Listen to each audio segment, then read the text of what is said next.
Greetings, ladies and gentlemen. I am Ethan. And I'm Bryan. And welcome to our review and synopsis podcast of Dune, the 2021 film. Woohoo! Cheer? Yay! Alright, great. Today we have a special guest with us who actually recommended that we do this film, because I didn't have any plans to watch this film at all, but I've been given advice from this dude before to go see good movies that I thought wasn't good in the first place, and then I end up very surprised by the end of it. So, would you like to introduce yourself? Hi everyone, name is Clark. I've been on this show once before, in the fall of 2019, for the Joker review, and yeah, I'm excited to be here, and yeah, let's get into it. Yeah, exactly. Yeah, he introduced Joker to us, and I was not planning to see that one at all. Then I ended up seeing it because of Clark, and it was one of the greatest films I've ever seen. And the same thing happened again with this one. And it's good we watched this one, because I don't think Eternals will be good at all. I've definitely heard a lot of mixed feelings about that film. Alrighty then. So it's good we're doing a good film for the fall season. Alrighty then. Before you continue to listen to us, this will be a very spoiler-heavy content, so please make sure to have watched the film beforehand before listening to our coverage of this film, because we are going to be very heavily discussing spoiler-heavy content within this podcast, because that's just how it works. If you haven't seen it, go watch it, please. And if you don't plan on seeing it, you're probably doing yourself a disservice. However, if you don't want to sit through a 2.5 hour movie, we perfectly understand. Watch a synopsis. Yeah, for better or for worse, maybe this film is 2.5 hours, and it definitely feels like 2.5 hours. Oh yes. Yeah. Even watching it so normally when you go to see a movie, it's slow the first time, and then when you watch it a second time, it's usually a bit faster because now you're familiar with what happens. Right. Yeah. When I saw this the second time, it felt as slow, if not even slower, than the first time I watched it. Right, and so with this kind of film's direction in mind, that's either to its benefit or its detriment, depending on how much you want to be ass chafing your seat in the theater. It all depends on how much you like the book, if you're even into this kind of storytelling, or even just this type of film in general. Right, yeah, and I didn't even know that this movie was actually based off of a book written 60s? Yeah, 60s. It came out in early 60s. Because it predates almost any sci-fi film, media that we know. When people think, if you were to go out and ask a book person or a sci-fi person, what is the sci-fi thing, they would refer to Dune. Really? Okay. Oh, for sure. Yeah. And actually, fun fact about Frank Herbert.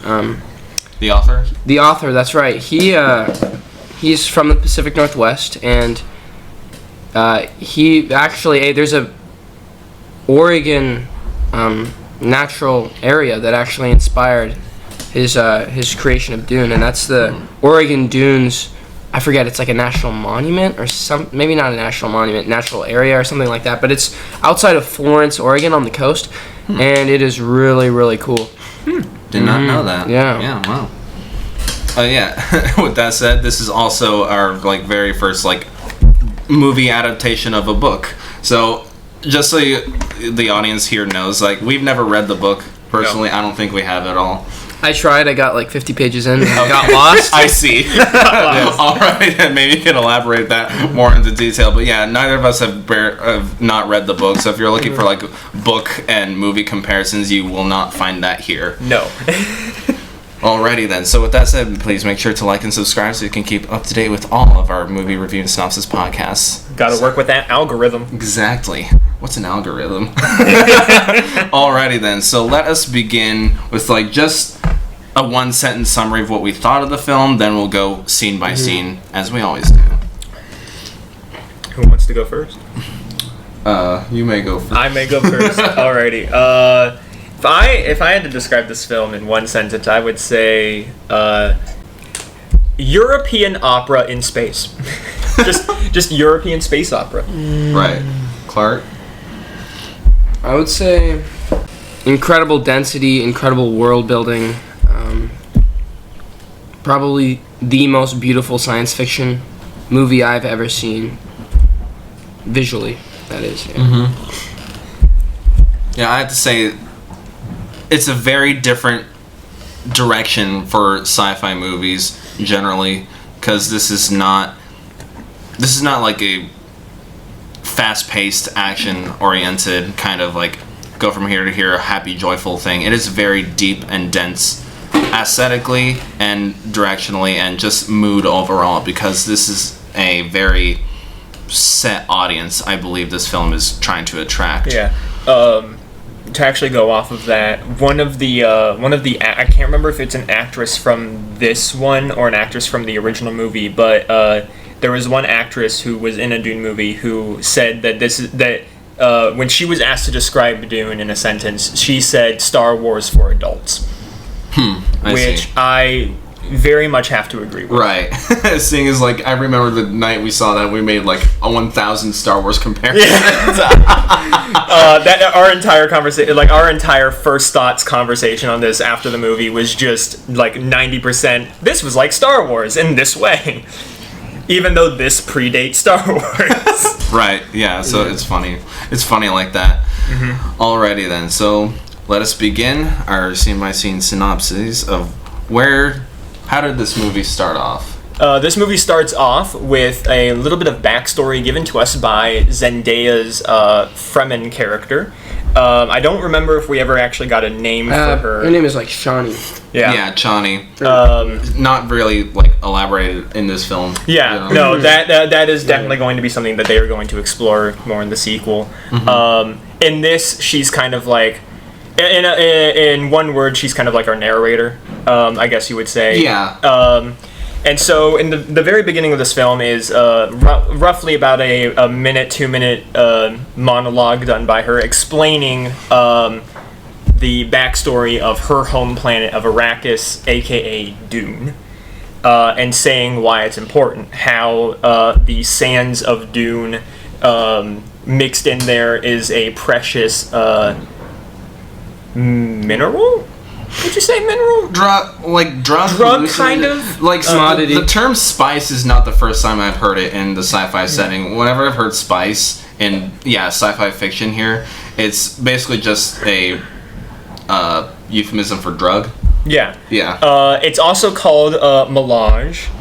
It's another name that they give it. But the more common one is spice. And in it, it's a hallucinogen that is also the key ingredient in space travel. Which, that is quite the thing for just a normal, for just like a little mineral that you can find out. I thought mushrooms are only for getting high. Well, we won't bore you with the backstory behind that, but the reasoning for that is fascinating. Like the imagination and the creativity that Frank Herbert had to do back in like the 1960s. Like if you can go and research it yourself. It's kind of spoilers for the books, but like it's so creative, like why that is necessary for space travel, and it has to do with something called, I believe, the Space Guild, or they're just referred to as the Guild. But it is really, really amazing. I would definitely recommend doing that. Alrighty. But yeah, and so in this, we also are in. So Zendaya's people, they are the Fremen. They are the indigenous. They are the indigenous people of Arrakis, and a trait that they have is they have blue eyes because of their constant exposure to the spice. But we are also introduced to the second the house or family in this movie, which is the Harkonnen. We don't really learn much about them in the movie, at least right now, but in the book they are described as being almost genetically perfect beings, where they are all genetically modified and basically built out of genetics. That's at least their that's the very like basic of their backstory, but that's really what I found. But like for the importance of this film, they're basically bad guys. Yeah, they're the bad guys. Yeah, no. Frank Herbert actually he based them off of the Nazis. So there's fascist undertones within their society. That makes sense. Yeah. No, it's. I don't think it's very. I can't think of the word. It doesn't feel like it's trying to hide what it's based on. Or like, yeah, no, it's very obvious that there is, because of the, you actually gave a good description, Star Wars, but for adults, because there are a lot more deeper political implications here throughout this entire lore, basically. Yeah. Way better than the lore we got in the prequels. Yeah, it's very, very serious for like it divulges into more like a political philosophy more than just like political like bumper sticker slogans, I guess you'd want to say. Yes. And so the Harkonnen come and take over Arrakis to mine for its spice and collect it, while driving the Fremen underground. And they rule with iron fist, basically. yes, until one day the Emperor, who we never actually see on screen in this film, but who is definitely a very big presence in both this movie, in the book, the original. Just anytime you mention Dune, the top dog is the Emperor. And the Emperor is the one who pulls all the strings. Whatever he says goes. And this is like our first hint at how European it is in nature, because like we have royal decrees and things like that. Right, and the very like naming of like houses. That's very much a very medieval, like 15th century European. Well, yeah, monarchy. like just think Game of Thrones, right? Like, Right, yeah. Game of Thrones, Anything even like that. even Or kind of like- Harry Potter in a way, with like how they're separated into houses when they go to school. I Well, mean, I know that's very more- different. that's but- like serf. That's like a fraternity. yeah, but I mean, for like 7-year-olds. But like 7 to like what, 18? I don't know, Hogwarts is dumb. But like no, it's very much in like, or like even like some JRPGs that do this sort of stuff. Like very like Fire Emblem 3 houses. There are actually 3 of them. Yes. And it's very, very imperialistic in nature. That's just how the world works. Is like ever since like the dawn of time. Just like the very land is a conquerable asset, right? Yes. Like what else is there to do in land in an imperial world, right? This is just how the houses work. Yes. But the Emperor sends the Harkonnen back to their home planet, and then by royal decree allows our second house, the House of Atreides, who would be seen as the good guys in this situation.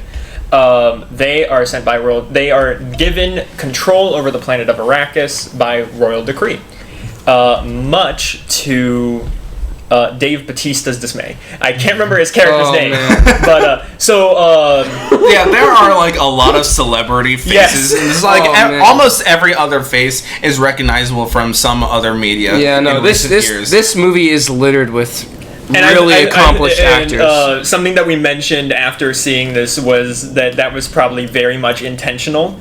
I mean, now, not to say that they aren't good actors, because all of these people are really good actors, and they do really great with the material they're given. But I think that I very much think that they did choose these like high list actors because of their favorability, their likability, and because like all of us are at least familiar with them in some way. Right. So it's very much an audience grabber. Right. It's like how could they pull the general audience to get them to actually watch this film? Because we could probably make the assumption that if none of these faces were familiar, probably nobody would have seen this movie. Yeah. Yeah, I mean, if you look at like the casting of Zendaya and Chalamet, like, but maybe the guy who's in Spider-Man, I'm forgetting his name. Maybe that guy's maybe Tom Holland's like the bigger, like, for our generation, Gen Z, but like I think so. But Chalamet's right up there, and Zendaya's up there too. So, and I honestly think that that Chalamet was a very good pick for this type of character. Because I couldn't see Tom Holland being this kind of character, and that could just be because of my bias of him towards Spider-Man and how well he's been doing great with that. But I do think Chalamet did a very good job of playing the character he was given. I'm blanking on his name, even though it's a very generic white name. Oh, what is it with Timothy. Simon? It's Timothy. Yeah. Well, I know. His character's Paul. name. Oh, Paul. Paul. That's Paul In the Bible, Atreides. you moron. religious undertones. This movie definitely does have the entire thing is very religious as well. There are a lot of religious undertones. Oh yeah, like this is really trying to be very philosophical Yes. with its nature. So we are introduced to the House of Atreides, where we are introduced to our main character of Paul, aka Timothée Chalamet. And he. Oh, hold on. Just to be clear. So we're going just to make sure we covered Zendaya's monologue at the beginning. Like we said, Markinen, yeah, Fremen. the Emperor has transferred the power over Arrakis to the Atreides. Like you said, much to the dismay of. But yeah, like the Emperor did it on a whim. Yeah. Much to the dismay of Dave Bautista. But so basically, the Atreides are positioned to take control over the most valuable commodity in the universe, essentially. Yes. So they're positioned for domination. They are on the verge of, domination and wealth and power. It's think of spice as a metaphor for oil. They're very similar. Okay. So the Atreides are given royal decree power over the Arrakis dunes, and Just on a whim. yeah, no, it very much is. Yeah, very much like no explanation as to like why this house now has to leave in favor of the other house. Yes. Right now. It's all in the Emperor's doing. Yes. all the Emperor's bidding. Really. And this is where we are introduced to Paul, his mother, his father, the leader of the Atreides, Josh Brolin, who is kind of the like head royal guard. I want to say. Yeah. He was definitely the right-hand man to Oscar Isaac. At least one of them. The other one being the other. We also might refer to these characters by their actor names because familiar faces and all that. That and like everyone except Paul has really weird names. The other kind of right hand man is very much the head of security. I think is his like job description, his job Brolin? title. No, not Brolin. The other guy, the shorter, bigger dude. Oh, the stockier guy. Yeah. He had some sort of power. There's some they're like military generals. So or something like that. when it comes to him, he is part of. I have to bring this up because Cameron would get mad at me if I didn't. The reason why I say that is because the type of race in Dune that they don't explain it at all in the movie. They kind of just expect you to like, hey, this is plausible in this universe. He is from a group of people called Mentats. And that's why he's able to do those really fast calculations. Oh, okay. Is because that's what his people are known for, and the name of their people is actually what inspired Fallout to name one of their drugs Mentats. Really? Which increases your intelligence. Interesting. I can see why Cameron would get Yeah, it's a very dense lore, but basically there are no artificial intelligence in Dune. I was actually I was waiting to explain that. Well, besides that one little drone thing, right? That's just a light. It's really? Floating Roomba light. That's all it is. Oh, that's actually cool. It's just a floating light. But yes, as Clark just mentioned, there is no form of artificial intelligence, and the reason why is because in the Dune universe, there was artificial intelligence at one point, but then because of the amount of power it was getting and the amount of knowledge it was getting, the Emperor and just humanity in general was like, we need to shut this down before it gets way too out of hand. The Emperor watched Terminator. Yeah, basically, the Emperor just one day was watching. He was watching a like 5-part special where it was 2002: A Space Odyssey. And then like the entire Terminator franchise, and he was like, maybe artificial intelligence isn't. But that's the thing. That just goes to show how creative and how much of a visionary Herbert was. He did this before the Terminator, before 2001: A Space Odyssey, envisioning not only that, artificial intelligence are going to expand and evolve and assume so much power over humanity, but also that, humanity that would revolt. Like, yeah. That's pretty badass to do that in the early 1960s. Oh yeah, for sure. Yeah. Yeah, no, that honestly, that's what I love about just reading sci-fi books in general, especially like older ones, is just because of like how much they got right. For example, Fahrenheit 451, one of my personal favorite dystopian future books. In that, Ray Bradbury explained that because of how like tech-based that society is. Everyone would be wearing these, how he describes as almost like seashells in everyone's ears that would like put music or like sound into it directly. And I'm just like, that's just AirPods. Yeah, pretty much so. Yeah. Or like, because I mean, even if you look at designs of some earbuds nowadays, like Raycon or JLab, you can very much see a like seashell type design in it. And I'm like just because back then, like earbuds, just like anything going into your ears or even on them was like seen as like, oh my god, what the hell is that? Right, yeah. The guy's got AirPods in, he can't hear us. But yeah, no, like he probably predicted that like the human constant need for like music media all the time will eventually transfer from the record player directly into the ear. That's probably what he was predicting.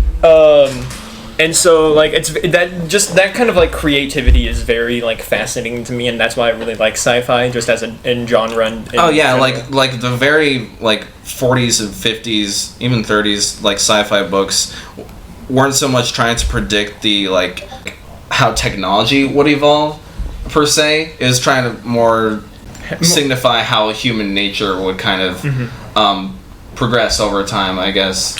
Well, that's the thing that this. Dune is set in the deep future, and but that's the thing that's like 10/191. So this is like, and that's not even that's not 1091 AD. That's their own calendar. In reality, I think it's something like 30,000 years into the future. Oh, okay. But the point of like what you brought up a good point there, like looking not necessarily all about the flashy technology gadgetry, but looking about how human nature changes. But in this case, it really doesn't change. It's like we're deep into the future, yet they are still feuding and having these petty power games that we were still having deep into the medieval ages. It's like that human nature doesn't change really. Right. Yeah. Which is an interesting point, I think. Yeah, which is like maybe some things the other authors probably got wrong in their predictions, because like I will agree that like human nature to some extent doesn't evolve. Like human nature doesn't evolve rather, but cultures do evolve. I think that is actually what was trying to get at in this future. Like that's not like basically a human nature need, it's basically just like a cultural need for like the record player and music to violently transfer into the ear. I think that is actually very profound. So where were we?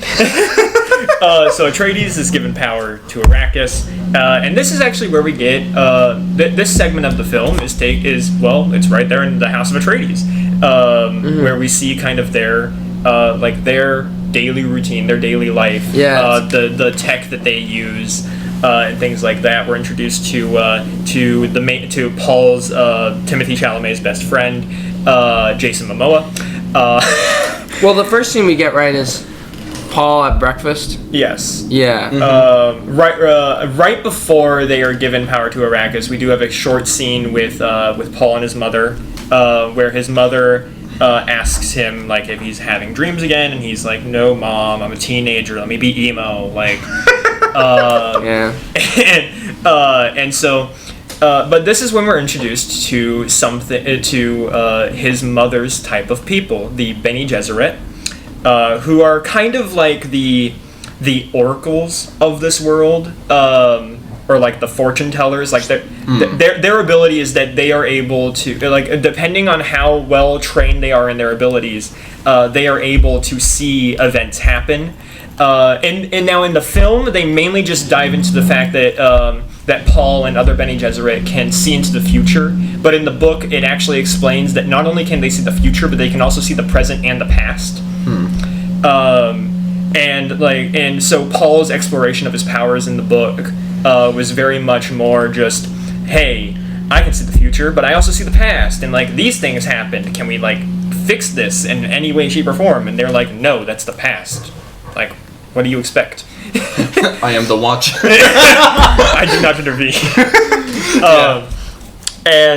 So that's but in this they just focus on the fact that he can see the future, which I think is a good choice, because I think it would just get too complicated if they were like, he can also see the past. Yeah, and probably for like narrative reasons, there probably isn't a real good reason to see into the past. The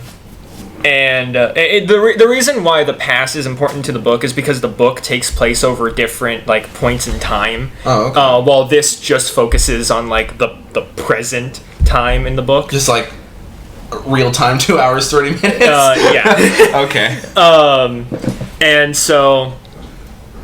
But we're also introduced to the other ability that they have, which is called the voice, which is basically... Or the Jedi mind trick. You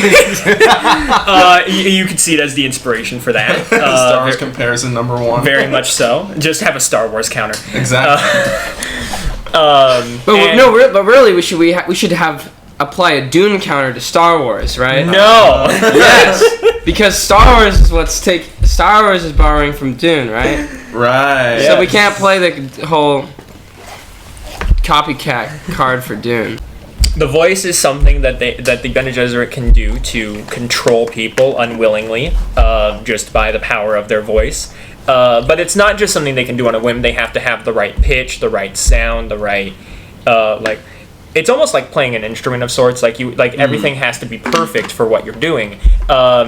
And almost like playing different instruments requires you to do different things, like breathing techniques, lip positions, things like that. It's the same thing in this, where not the same type of voice will control every single thing. You need different pitches or different tones in order to control different types of people, which they do kind of explore later on in the film. So you need a deep C note to control someone like Colin. Yeah. Gotcha. Take it however you will. That's what the voice is, and so in this scene we learned that Paul's mother has kind of taught. Did they ever explain if this is like pure magic or what exactly is it? It's not midichlorians. That's the thing that you bring up a really good point, Ethan. Is that I think the beauty of Dune, for me at least, the movie, was that it didn't waste time explaining things, and I think that was a really, really great way to create a sense of depth and density in the world. And the characters, this is a very real world for them, and they're not going to waste time explaining things to the audience, we don't get a lot of answers, but in a lot of ways, not getting answers and having a lot of loose ends and mystery, it all just blends together to create a really, really engaging experience. Yes. And I think it does a great job in that. And a lot of other movies, I'm sure the 1984 film got boggled down explaining things. Yes. Because you were mentioning off air how the intro to the original Doom 84 film was 10 minutes long of just dialogue. And we don't need to get boggled down in it has comparing like 4 the books different cuts in it. We don't need to get boggled down in that, but there's a lot of examples of movies where it's for me, one of them is No Country for Old Men. Does a great job of not wasting time with explanations or backstories. Or if you want is that a movie to book to movie rather? That actually is a book to movie. It's not science fiction at all, though. Yeah, I just had this idea that maybe because trying to translate a book story into a movie is kind of difficult because the book is just words and you have to create actual pictures and sets and all that to reflect something off of the book. But we all know that books have loads and loads and pages even of filler and flavor text. Of explanations, descriptions, things like that. Right, so probably in the director's mind, maybe, I don't know when the very first one was, probably very early. the challenge of trying to get all of that flavor and filler text into a show don't tell kind of direction. Yeah. Well, that's the thing that's beautiful about it is that a lot of mistakes that people might make with converting a book to a movie is that not all of the text in a book has to go into the dialogue. There are multiple channels for that text to blossom. It doesn't just have to be in dialogue, and it's that with a book and a dialogue, it's like there's you can bring out the text from a book in a lot of different ways. Like that can seep into a story, that can seep into the visual picture. They say a picture is worth 1,000 words, right? So like I'm sure that a lot of the what was expressed in the book is expressed in Dune 2021. It's just not necessarily expressed in text and in specific dialogue.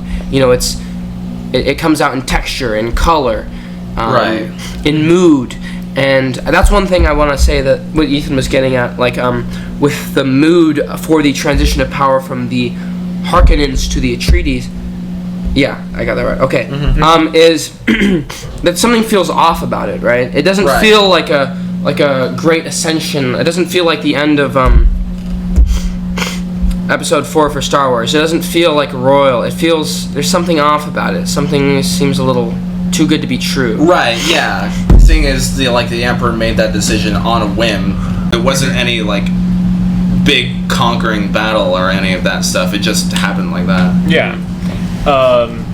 And that's why Dave Bautista's character is very upset about it. That's why the Atreides are kind of they kind of just are going with it because that's who they are. They're they follow orders. They were told that they now have power over it and that they can do with it what they want, and so that's what they're going to do.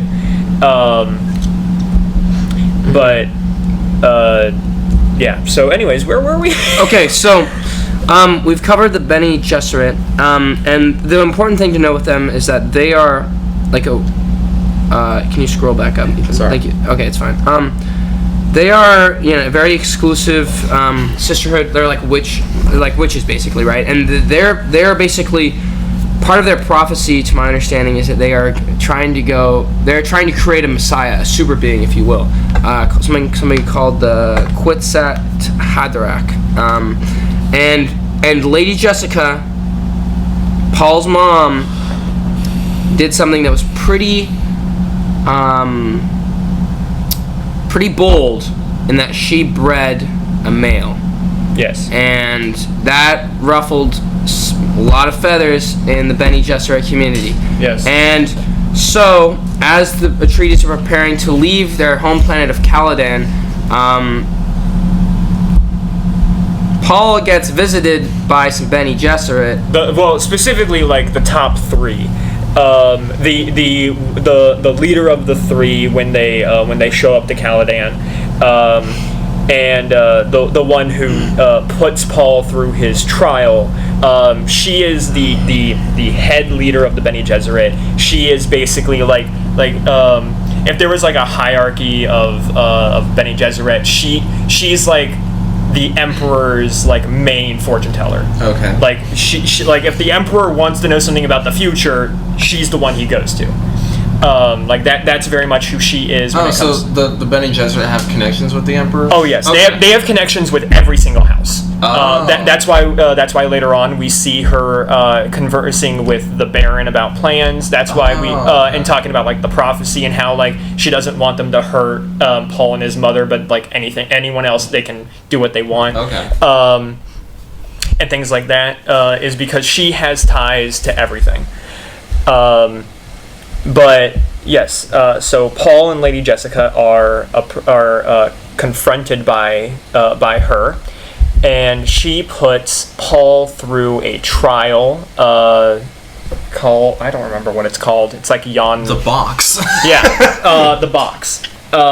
Where the trial is this: he has to put his hand into a box and keep it there until she tells him he doesn't have to anymore. While she has a needle on her. In the original movie, it was kind of like a little ring thing that she just had on her finger that would point out.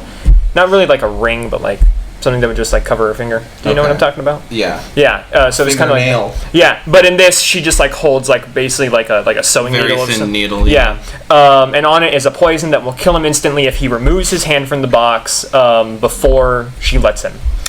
This is essentially an endurance test. Yes. It's a test to see if he will act Roll upon. for endurance. It's a test to see if he will act upon his primal urges to free himself, or if he will endure the pain. I believe the quote is like, an animal trapped in a cage will gnaw off its own limb to escape. What will you do? Yeah. And that is a pretty badass Comparison. Bryan. Yeah, and I will say, the actor in me loves this for a variety of reasons. Just for the basic pantomime, like you think of like, okay, we're gonna have a big budget science fiction film. How are we gonna like make some really thrilling scenes? You could literally do this with a cardboard box in like a theater classroom, and you could still get the same result. Like it's very low budget, but yet it's still. And of course, you have it's accompanied by a incredible Hans Zimmer score. Yes, but you can replicate the majority of the tension, and I think it's a really cool way to do that. Yes, and this is actually the scene that I wanted to specifically compare to the original movie because this scene is probably one of the most famous scenes from Dune. Like if you talk to someone who's read the Dune series and you ask them what's like the most famous scene, they would most likely refer to this. I see. And that's why it was. This was actually one of the first scenes that they shot. And so basically, in the original, so what I love about this is that in this one, they don't tell you what's going on, other than like what's in the box, pain. That's all they say about it, but they don't tell you. And what I love is that they don't show you. That is very different from the original movie, because in the original movie they actually had they actually showed what was going on inside the box. Yep, with the effects that they had in the early 80s. Okay, now I have to ask what was inside in their version. It was before we do, right? We think of like, oh yeah, don't show, or no, don't tell, show. Right. There's a third ascension to that. Sometimes you don't even have to show. Mm-hmm. And sometimes the unknown, and you can let the audience fill in the blanks. So that's even a cooler ascension, right? Yes, because what if you ask an actor what is acting, they will say acting is reacting, because that's what you're doing as an actor. You're reacting to the things that are going on around you. And so in this is a very big example of that, where Timothée Chalamet is all he's doing acting, like just person-wise, like in a practical setting, is just putting his hand into a box. But what that entails is that, character-wise, is that he's putting his hand into a box where he doesn't know what's inside it. No one knows what's inside it. All we are told is that pain is inside this box. And so he doesn't know what's going on. We don't know what's going on. And so all we have to go off of is his reactions, which his reactions get more and more intense as the test goes on. Because it starts out where like he just puts his hand in the box, and like at first it seems like nothing's happening. Yeah, but this is fine. Then it kind of like, ooh, there's a twitch there. Oh my god. Yeah. To the point where he even starts to like scream in pain. To which the headmistress says, "Shut up." Right. Yeah. He's sweating like that one Jordan Poole meme or whatever. Meme. And then when she says, "Okay, you're like the test is over, you can remove your hand now," he pulls it out, and then like he grabs it as if it's been hurting for like ever, but there's nothing there. No scars with that. And I think that is really cool. Yes, and that is what happened in the book. In the book, it is said that there was no physical damage done to his hand. Now, how the movie did it was the original movie. They did it where like when it's shown inside the box, it looked like his hand was like disintegrating, almost like Thanos snapped his hand away. Really? Like it would disintegrate, and then when the test was over, and like right before he put his hand out, it would like come back together. I see. And basically like the pain that he was feeling what felt like his hand was like basically just disintegrating away from him. I see. Yeah. And I'm just like, I mean that's cool, but we don't need to see it. Right. In order to understand. I think that was like the cool aspect about it. Yeah, you just opened my mind to that, Clark. It's like they're definitely going for the direction of unimaginable pain. Yes. Right, and well, that's a cool thing too. Is like like little 14-year-olds and 15-year-old Billies or Bobbies, they can go out, walk out of the theater. Hey, what do you think that was in that box? Oh, I don't know. And they can have those discussions, right? And so it's like, there can be, for the audience, if there's 100 people in the audience, there can be 100 different like imaginations of like what really was going on in there, which I think is pretty cool. Mm-hmm. Yeah, I mean, the way that his hand was twitching and the way that he held it, what my brain went to is I thought that like the box, like even though we didn't see see anything inside the box, but I always to me it looked like almost his hand was like burning, like as if he was being burned, like as if he were like putting his hand inside of a fire. That's what my brain went to, just in the way that he was screaming and the way he was twitching. My brain thought fire. And that, again, as Clark was saying, that's just one out of hundreds, if not thousands, of different interpretations that you can make. It's like the chest in Pulp Fiction. We don't really know what's in that box. Mm-hmm. But everybody likes it. Yeah. Let me see. Very much so. Yeah, the entire thing is just an endurance test to see if he would react on either animalistic reactions or continue like his prefrontal cortex thought. Keep his mind steady in intense situations. Yeah. Let me see. During that scene, Lady Jessica she was sent away. Well, she was out the door, like talking to herself, like almost chanting, praying. Yeah. And this gets to one of my things. Like, I do really like her performance. I will say though, I feel like a lot of times she's like, it's not good or bad. It's just something I observed. Like a lot of times she's like having a breakdown, almost like really nervous in the corner, like.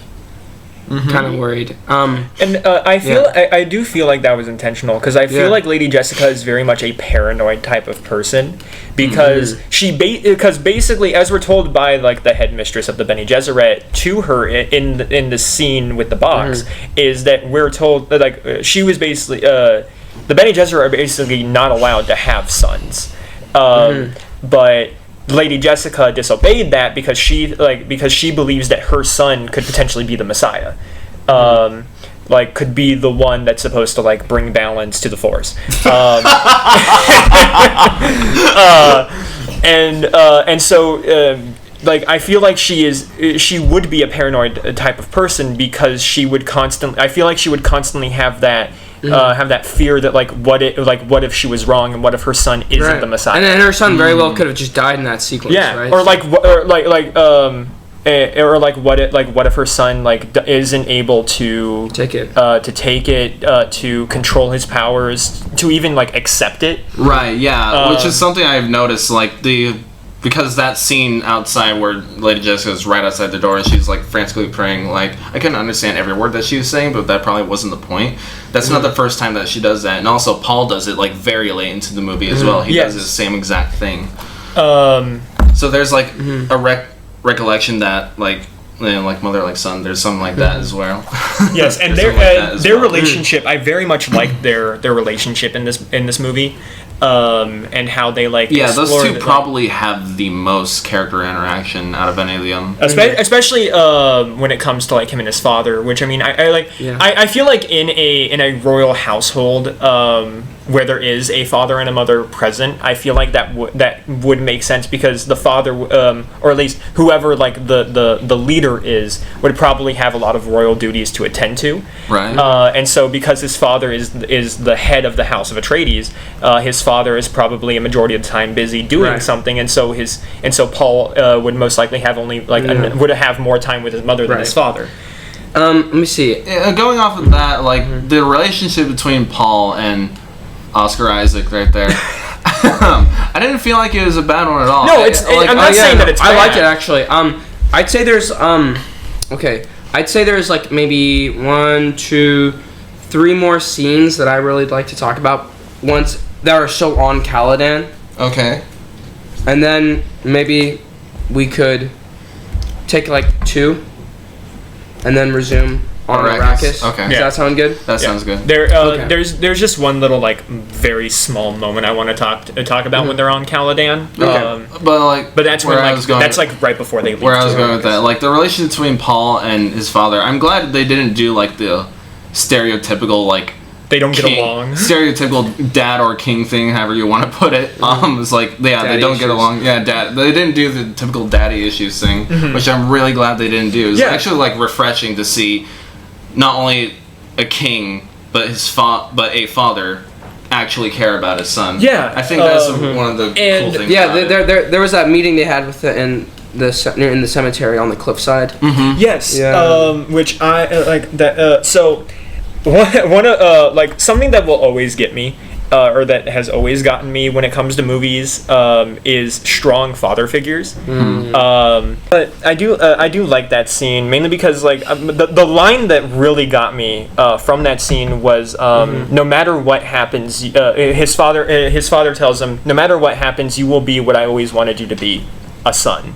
And I'm like, this would never happen in any other sci-fi film. Like, because the father would either be dead or the bad guy or just a very terrible person. He would never be like the supporting type. Or like 2 lines of dialogue in the entire movie. Yeah, right. and that goes to show, like, even like though this movie is like wrapped up in all of the geopolitical 3D chess game, like even Leto Atreides, he's not wrapped up in that. Like he can just. Because Paul's talking about, what if I'm not good enough? What if I don't have it in me to take control of the Atreides one day? He's like, it's okay, dude. And that's what unconditional love is all about, Yeah.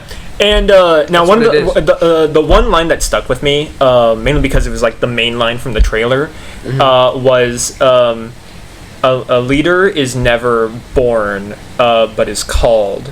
Or it was like something along those lines. And it's like it's your choice whether or not, like it's your choice to choose an answer of yes or no. I do recall and that's what led him to say, no matter what your answer is, like you'll always be what I want you to be, a son. And so I really do like that interaction. Yeah, because they never outright state like if the father would be genuinely disappointed if his son said no. Yeah, he might be if that were the case, but probably not to the betrayal. Disappointed maybe, but not betrayal. Yeah, I very much. It very much thinking back on it, it very much reminds me of Uncle Ben from Spider-Man. Oh yeah. Where like they're both very supporting roles, and while they do have their moments of arguments with their nephew in Spider-Man or son here, no matter how strained the relationship might get, it's still a strong one and a good one. Yeah. And they are still able to give the advice to their respective person, no matter what happens. I mean, obviously, with Uncle Ben, we have the most famous line: "With great power comes great responsibility." And in this, we get like I missed the part where that was my part. And then he dies. Yeah. And then in this, we get the leadership talk. And so I do feel that like comparison there of just very supporting characters. Yeah. And so I really like that about this, because they could because the character could have easily gone down a stereotypical route, and it's not even just in his relationship with his son, but even just as a king, he's not the type of king for like that wants power. As Paul later explains in the movie, the whole reason why his father accepted the decree to come to Arrakis was because he was more interested about the relationship that the Fremen have and the strength they have in their numbers than the spice itself. I wouldn't say that he doesn't care about power. I think he definitely does care about power, like any ruler would. Yeah. Yeah. I mean, he obviously wants to keep his power. Right. I feel like he wants to use his power for good. Is probably what you're trying to. He's got good intentions, Right. But he's very, but he embraces imperialism, no doubt, as any ruler should, Yeah. The main reason why I say it's less stereotypical is because with the Harkonnen, their leader is the Baron, and the Harkonnen are very much like dead set on getting the spice at whatever cost, killing Fremen as much as possible. While with the Atreides, they're more accepting of the Fremen. They allow them to take refuge if so need be. They don't actively seek them out. They're just there for the spice.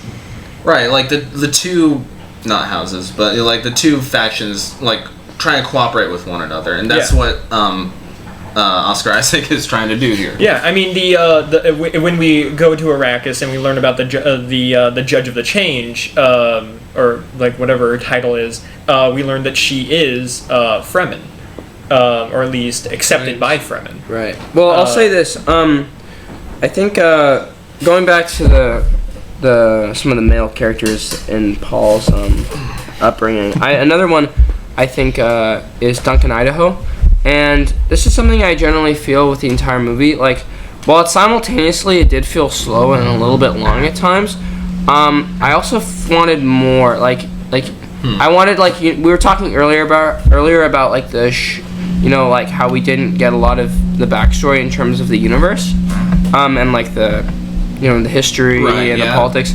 I actually left the movie craving a lot more of on-screen like connection with the actors and the characters, and that's something I feel like most of the roles were very understated, and they weren't over the top, and I think that's fine. And especially because a lot of them die by the end. Well, that's the thing. I just feel like I wish we could have seen more of.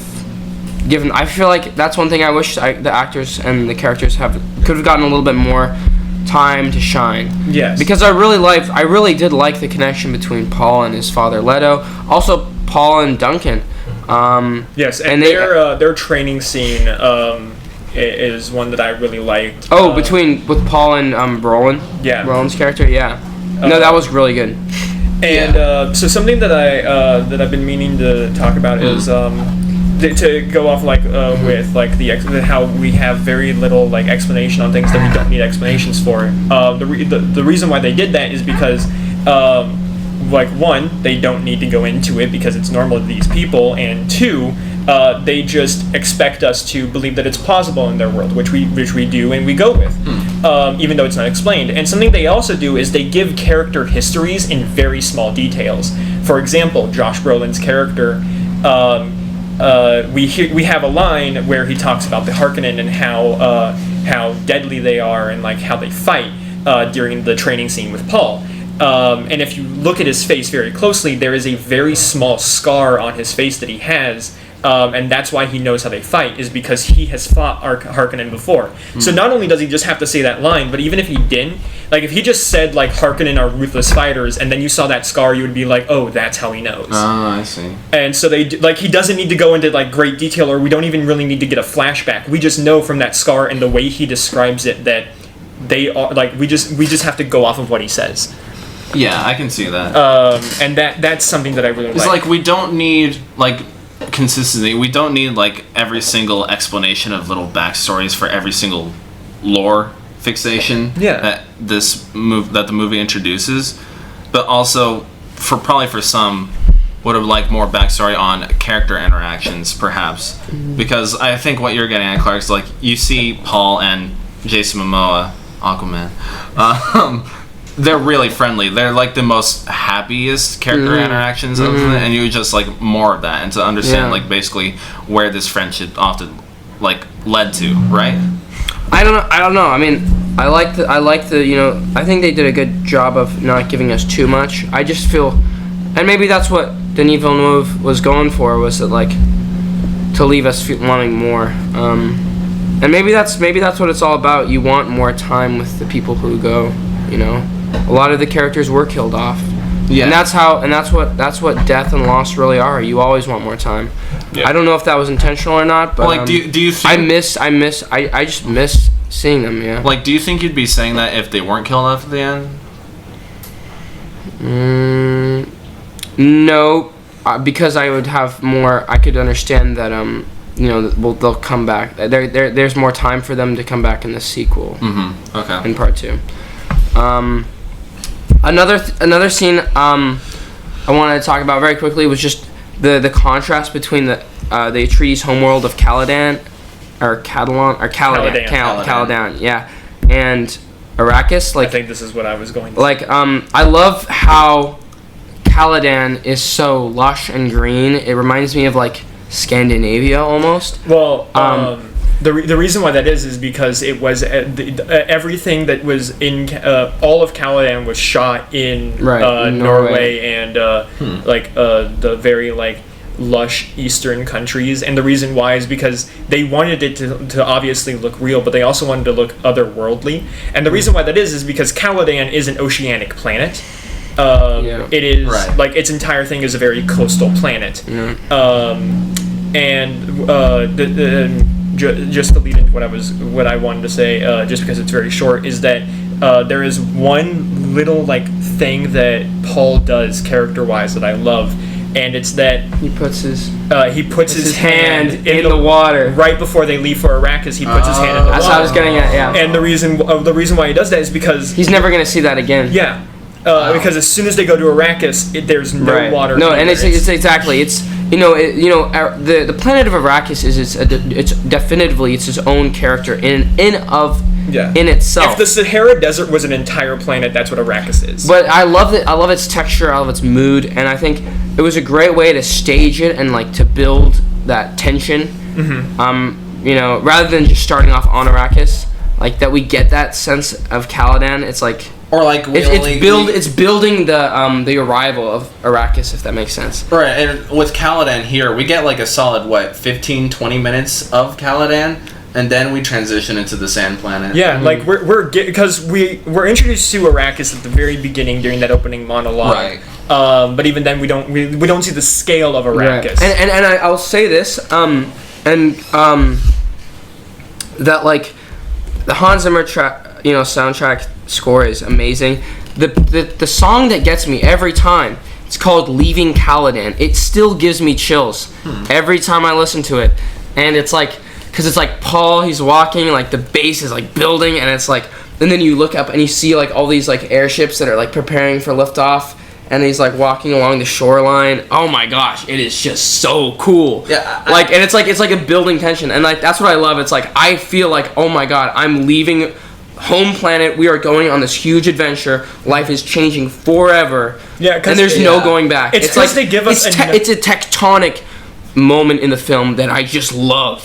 Speaking of tectonic, I don't know if this is common with other Hans Zimmer soundtracks because I haven't watched them in the actual theaters, but this soundtrack did bounce off the walls. It legitimately did. It was definitely overwhelming at a lot of points. It's really there to accompany that score, and I like loved the cinematic experience of just like feeling shake. If you watch this movie on iPad or a tablet, I'm sorry, you missed out. No, you need to watch this with like surround sound. Honestly, I would like kill to watch this in an IMAX theater. Yeah. Because, like, this film deserves that kind of treatment. Yeah, I don't know how this film is doing well in the box office. Oh, it's doing great. Okay. It's still doing good. And it would have been even better if it wasn't simultaneously aired on HBO Max. Right, because this was a problem that happened with Black Widow earlier in the year, because, like, they had terrible box office things, because it was also streaming on Disney+. Yeah, no, I think if they would have done an exclusive in-theater release for Dune, I think the box office would do, like, way... I mean, it's already doing good, but I think it could have done way better, and it might, like, maybe even the reason why the box office is doing really well is because people are probably seeing it on HBO Max, and then they're like, I mean, like, this is good, but like the sound could be way better, and so then like that basically puts it into their mind, maybe we should go see this in theaters to actually get the scale of it, and so. Yeah, because if you watched it on this TV, your downstairs apartment will be like, what the fuck's going on up there? There's no downstairs apartment, that's the trash upstairs apartment. The upstairs is just like, what the fuck? Why is there an earthquake below my floor? Who's watching a fucking opera in 2021? Yeah. And so, like, and that's what because the score really emphasizes the scale of the movie, and I really like that. And the thing I like about the reason why I love how much time we spend on Caladan, because we actually don't spend that much time on Caladan in the original film. The reason why I love how much time we spend on it there is that we're given just enough time to get comfortable with Caladan, so that when we go to Arrakis, we're like, this is strange. What's going on? We reach just a level of comfortability. I'm so sorry, with Caladan, and then it's ripped away from us. Yeah. And that's what I like. Like there's always a sense of progression, of ascension in this movie. And while it is, it takes its time, there is always that sense of building to a higher level, which is good. Because when we first get to Arrakis, they have their own like shelter to live in, their own like facility almost, and I love that because like even though it's a life-changing event for Paul and all of Atreides, when we get there, we still feel safe because we are given this shelter. And we are given this place where they can be safe, be comfortable, and adapt to their environment. And then again, as soon as we get comfortable with that, it's taken away from us, which we will get into when we get there. But I just love that every time we just start getting comfortable with like a new environment, they strip it away from us. I see. And I'm excited to see how that same kind of feeling could potentially evolve in the second film. To see if like maybe the second film will start out with them being like completely uncomfortable, and then over time they slowly get more and more comfortable, and do like an opposite kind of thing from this. Because I think that would be a very progressive thing to do, theme wise. And so I'm just excited to see where that could possibly lead. Yeah. So unless you guys have more to add about Caladan, I think we're ready to go to Arrakis. I don't like sand. It's coarse and rough and irritating, and it gets everywhere. Well, they arrive, and when they arrive, they have a shelter. Like the beautiful cinematic, like I forgot what the panorama. That's the word. The cinematic panorama. Once they touch down and land, is like they finally get off there. Everyone's walking towards the castle, I want to say. Like they have the whole what are they called again? The blue-eyed people? The Fremen. The Fremen. There's like a whole line of Fremen just standing out. Not even just like a line. It's like a huge, like it almost looks like a majority of the Fremen that are at least regional to that area like came out to see this. Right. Because it wasn't just like a line of like people. It was like a big gathering. And the reason I'm saying like line as in the entire screen. Yeah. And I just wanted to clarify for them because like line can be very like when you say line, I guess just that be is like vague. Yeah. And so and when the House of Atreides comes out with Paul and his father and his mother and everybody, when they get off their ships, all the Fremen are chanting the same word, which is their word for Messiah, and the reason why is because they do believe that Paul could be the one, as mentioned earlier, to say. Okay, now I want to ask: did they ever clarify what the Messiah is supposedly to do? They kind of mention here and there kind of what his purpose is, but they never go into full detail about it, specifically of what the entire prophecy foretells. Right. But as far as I know, the only way to quote bring balance to the Force, because the only bad guys here are House Harkonnen and maybe the Emperor, maybe. So part two. Well, you could even say Atreides on some level. Yeah. It all depends on the perspective that we're in and what people were following at any given time. For example, the monologue, we're in the eyes of the Fremen and we see the Harkonnen as a threat. When we're in the House of Atreides, we see the Harkonnen as a threat, but also potentially the Fremen because we're intruding on their planet. Which they make perfectly clear to us multiple times throughout the movie, that they do not like outsiders, and so it's all a matter of perspective and perception of where we are. and like what character we're experiencing the events through. Which I always love movies that do that. I love, or just any form of storytelling. I love storytelling that can be told through different perspectives and different perceptions. I don't know why I love it. I just do. Mainly because it like opens your eyes to get a full picture of everything, right? Because like when you see something through one lens, you're only getting like one side of the story.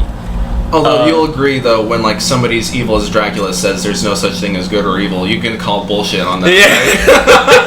Yeah. Obviously, there are, like in a majority of things, there are definitely like good and evil, but in things like this, like it all, like in very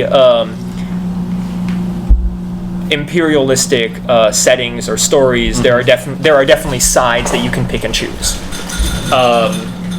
Which I do love when films give the viewer a choice of which party they want to like side with, or which ones they want to like see, or maybe like understand. Yeah, at the very least, because this film specifically is rooting for House Atreides for sure, right?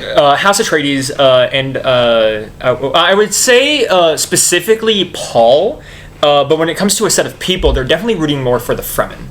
Because the Fremen are very much people who just want their planet to be left alone. They want not just because they want the spice to themselves, because they've expressed that they don't really have a desire to like leave the planet. They just don't like when people come to their planet and just invade. Which, if you couldn't tell, is definitely a parallel between to colonization, which is something that the Europeans did a lot. Yeah. Especially if you're Great Britain. Because they have entire museums dedicated to it. Like colonization and imperialism have existed since the dawn of time. Exactly. Like everywhere, anywhere, and everywhere. It's like if we can take over, we're going to. So yeah, I can understand that. Yeah. Yeah. To answer your question, it's more implied that Paul, like the Messiah, is there to like balance everything and basically set the Fremen free, if you will. At least that's what it looks like they're implying is the prophecy. Okay. But I think if they do end up explaining what the prophecy is or going into more detail about it, because I'm sure Paul would be curious, because he already kind of seems curious in this. I believe, or like his dreams are telling him to be curious about it, right? Yeah. And so I think if the question does come up in the second film, that's when we'll most likely get an answer. Yeah. Or at least part of one. Yeah. Because if the second one is anything like this one, we might not get the full answer.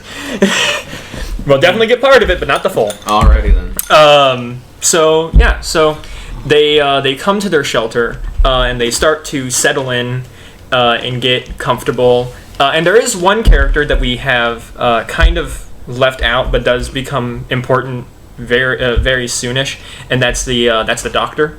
Oh yeah. I can't remember his name right now. But. Dr. Yue. That's what it is. Yue. If you notice, he has a little diamond symbol right on his forehead. Yeah. That symbol is something given to doctors. It's actually more of a religious thing for his people. And it is a. This is where the irony sets in. You guys will get it. To anyone who hasn't seen the film but is watching this, you'll soon get it when we explain it.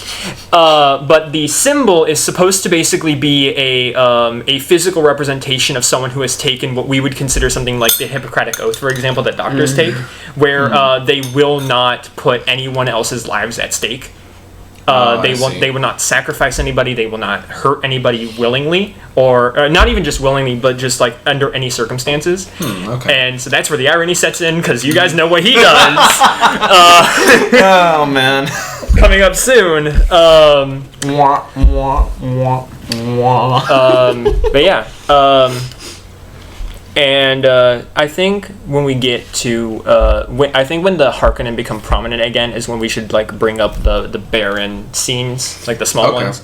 I think that's like the good like transition time to like bring that up. Yeah. Just so we're not slowing down the pace of like what's going on with the House of Atreides on Arrakis. Right. Yeah. And I can't remember the exact sequence of when everything happened here before the Harkonnen attacked. I believe there. I know there's like one. We get the first time we see the Baron is during the Caladan bit. Oh, I'm not even talking about that. I'm just talking about this specifically. Yeah. Like well, like this is basically Act 2 before the battle yes takes place. Well, I know we get some more visions from Paul. They go out and the first sandworm encounter. That's something that happens before that happens before the invasion, right. But something else that happened. There's something. Oh, it's the little drone thingy that came in through the. Yes, the Hunter Seeker. What you said, Glory hole. The Hunter Seeker, and something that I loved about the Hunter Seeker in the original film was actually larger than it is in this one. Really? Like it was like the size of like my hand lengthwise. My mouse. Yeah. Okay. Maybe even slightly longer. But this one is definitely like barely the size of like my pinky. Right. Or like Oh, dude, not even. It's like like these are maybe small. it's like the size of like the width, like the length of your fingernail. Yeah. Or something like that. Yeah, like it is a very tiny. It's like an ant. Yeah, it is a very tiny object, and its goal is basically to kill whatever target it's designed to kill. And in this case, we get so while Paul is in the pause menu with his audio logs,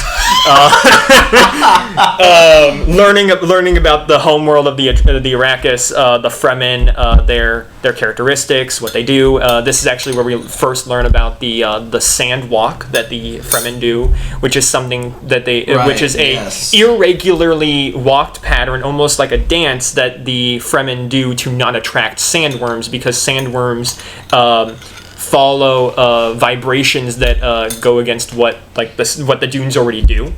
So any vibrations that are outside the regular sand moving will attract them, and so they move irregularly to match that of the moving sands. But while he's learning about this, and while he's also learning about plant life that is here on Arrakis, that's when we see the Hunter Seeker for the first time, and they really do play with your perception of how big it is. Because when we first see it, we see it up close, like we're in a close-up shot of it, and it looks like it's big. But then we get like a zoomed-out shot and of almost like a third-person shot of what Paul is seeing, and we can barely even see it. Right. Like it is tiny. And this is something that happens time and time again. Denis Villeneuve, he keeps on playing with like a sense of scale, which I love. Mm-hmm. Like it happens with the Hunter Seeker and then Paul, and then it happens with like Paul and the it happens spaceships. It happens with the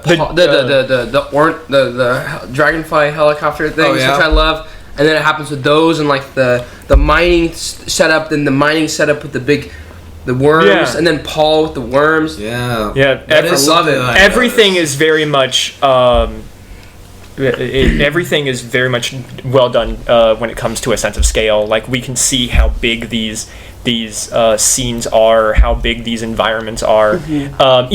Even when it just comes to the dunes themselves, mm-hmm. like these dunes look almost like frozen tidal waves. Mm. Like they are humongous. And I'm wondering, is like maybe that's part of the reason why like everyone's saying this is like the best looking sci-fi film of all time, is because of the like scale illusion, right? Yeah, because I mean even in Star Wars and stuff like that, we're kind of like told like what the scale of some of these objects are, but we never really. That's no moon. Yeah, but we never. This was the Death Star. This is Starkiller Base. Oh, yeah. But they never really play with that kind of like scale to the extent that this. I also love the sense of light, the usage of light, and that's something that comes in to the Atreides house on Caladan, but also the fortress on Arrakis. Fortress, yeah. Sure, what it is. I love the textures in the sand, and yeah. Another thing that I like when it comes to light is there were definitely parts where like when they would show the extent of like how overcoming the sun is on Arrakis. Like there were scenes where like I had to like cover my eyes because of how bright it was.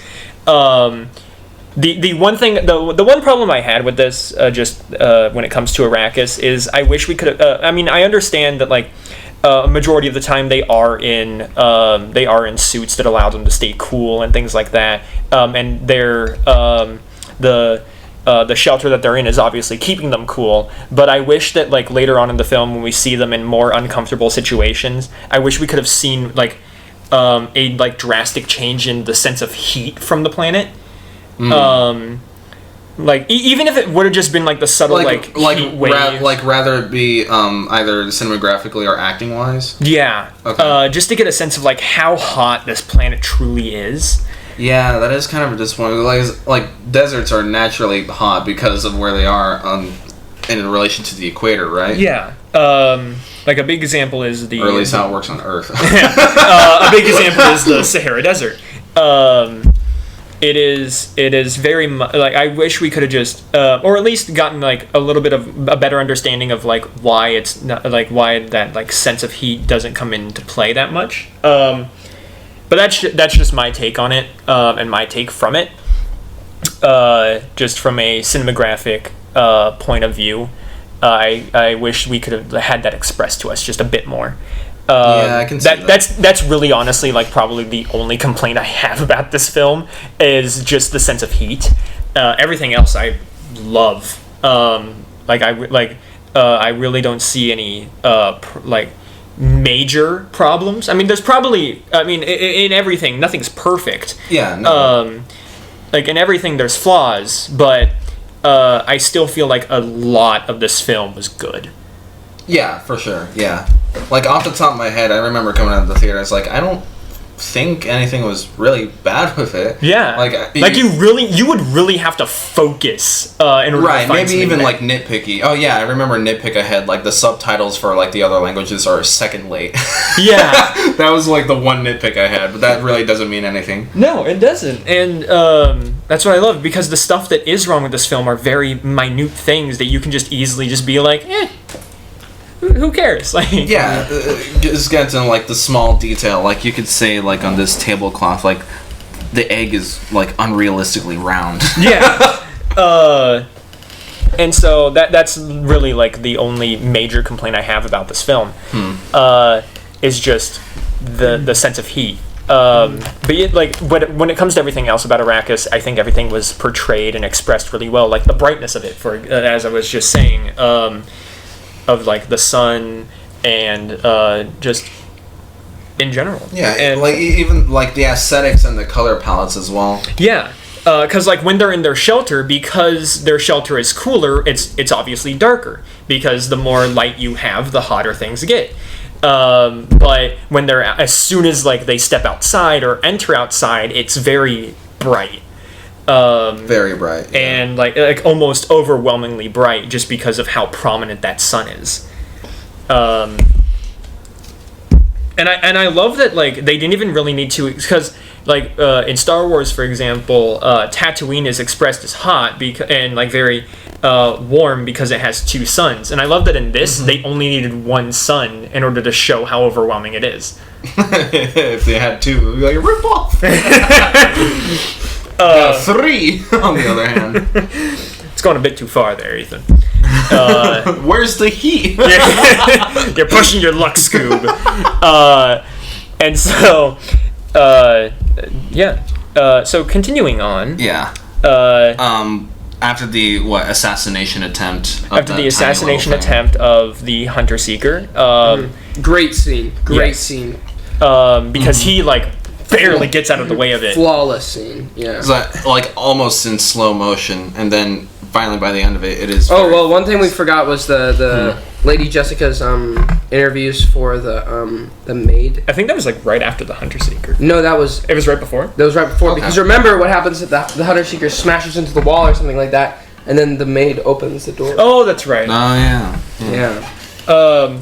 I remember when during that scene where she was like picking through like her like handmaidens, when she like dismissed everyone except the one Fremen, and like she was like, "What's your name?" and she said her name. There was a guy behind us who went, "Oh!" and I was like, "So someone read the book, or at least saw the original film." I was like, "Well, someone knows Dune," because he like legit went, "Oh!" And then like later on during one of the Barons. Like one of the final Baron scenes, I think it was the same guy went, "That's fucking gross," and I'm like, like, hey, we're the teenagers here. We should be the ones talking. Shut up. Stop taking our job away from us. all the boomers have read the book. Know what's going on. I did like how I liked how crowded our theater was. Yeah. I liked that like we were able to go see like this film in theaters with a lot of people that seemed interested in it. Yeah. It felt very much like going to see a Star Wars film. Because in a sense, like there are a couple of kids in our audience as well, and I don't think this film is really suited for kids. No, it's not. Not to the extent that Star Wars. Yeah, because I don't know if they're awake at all or not. Yeah, I'm just glad they didn't snore and they weren't loud. They didn't cry. They didn't cry. They probably didn't care by the end of it. Probably not. Probably little Billy on his tablet the whole time. I loved it when I just liked our audience that we went and saw this movie with, because when the movie ended, like everyone clapped. Yeah. And I did like that audience interaction. Like this was a moving film to the extent that we had an audience that clapped when it was over. And I don't think that all the claps were even like because it was like just because like yay it ended, we can go home.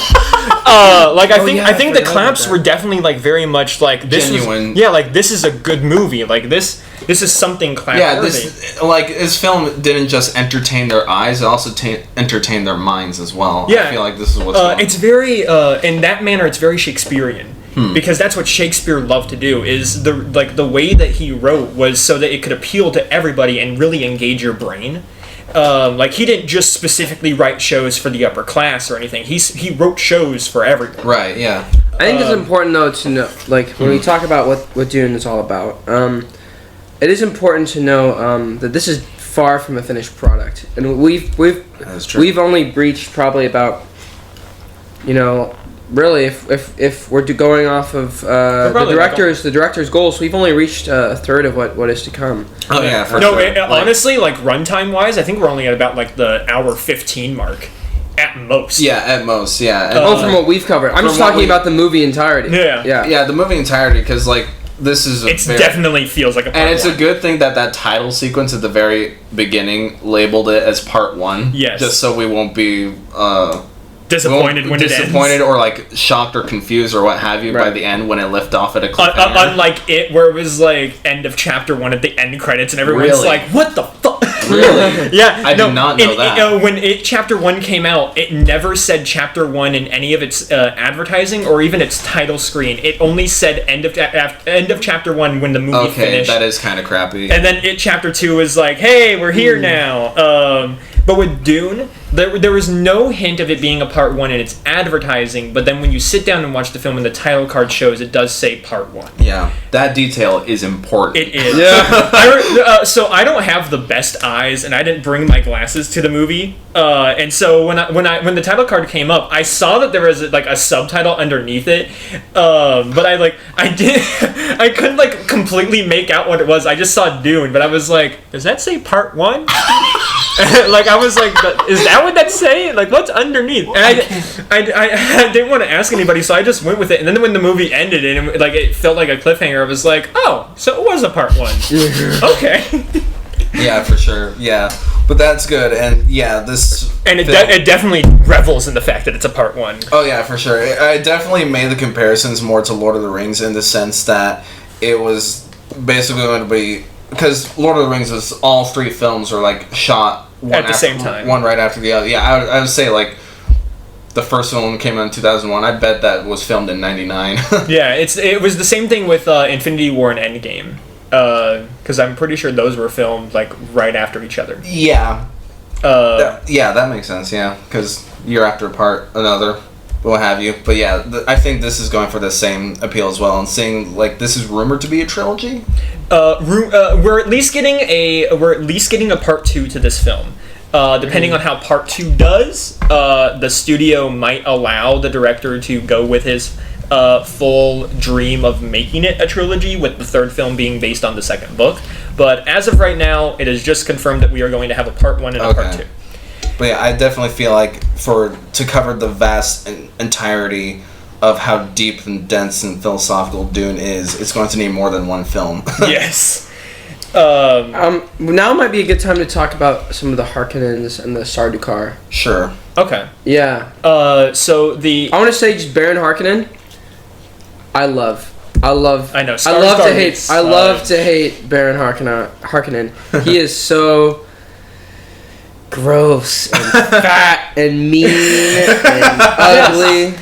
He is a very intimidating character. Even with the size of him and how grotesque he is still very menacing. Because something that the original film did is the original film kind of just made him like a character to like laugh at. Yeah. Like even in his hovering ability, like his things that allowed him to hover, they used that in a comedic way in the original film. Oh, really? Yeah, like he would fly like all the time. While in this, it's I'm over here. I'm over here. While in this, it's like he uses his hovering ability with intent. He uses it when he needs to be as menacing as possible. He doesn't just use it all the time because then it would like lose its flourish, its flavor.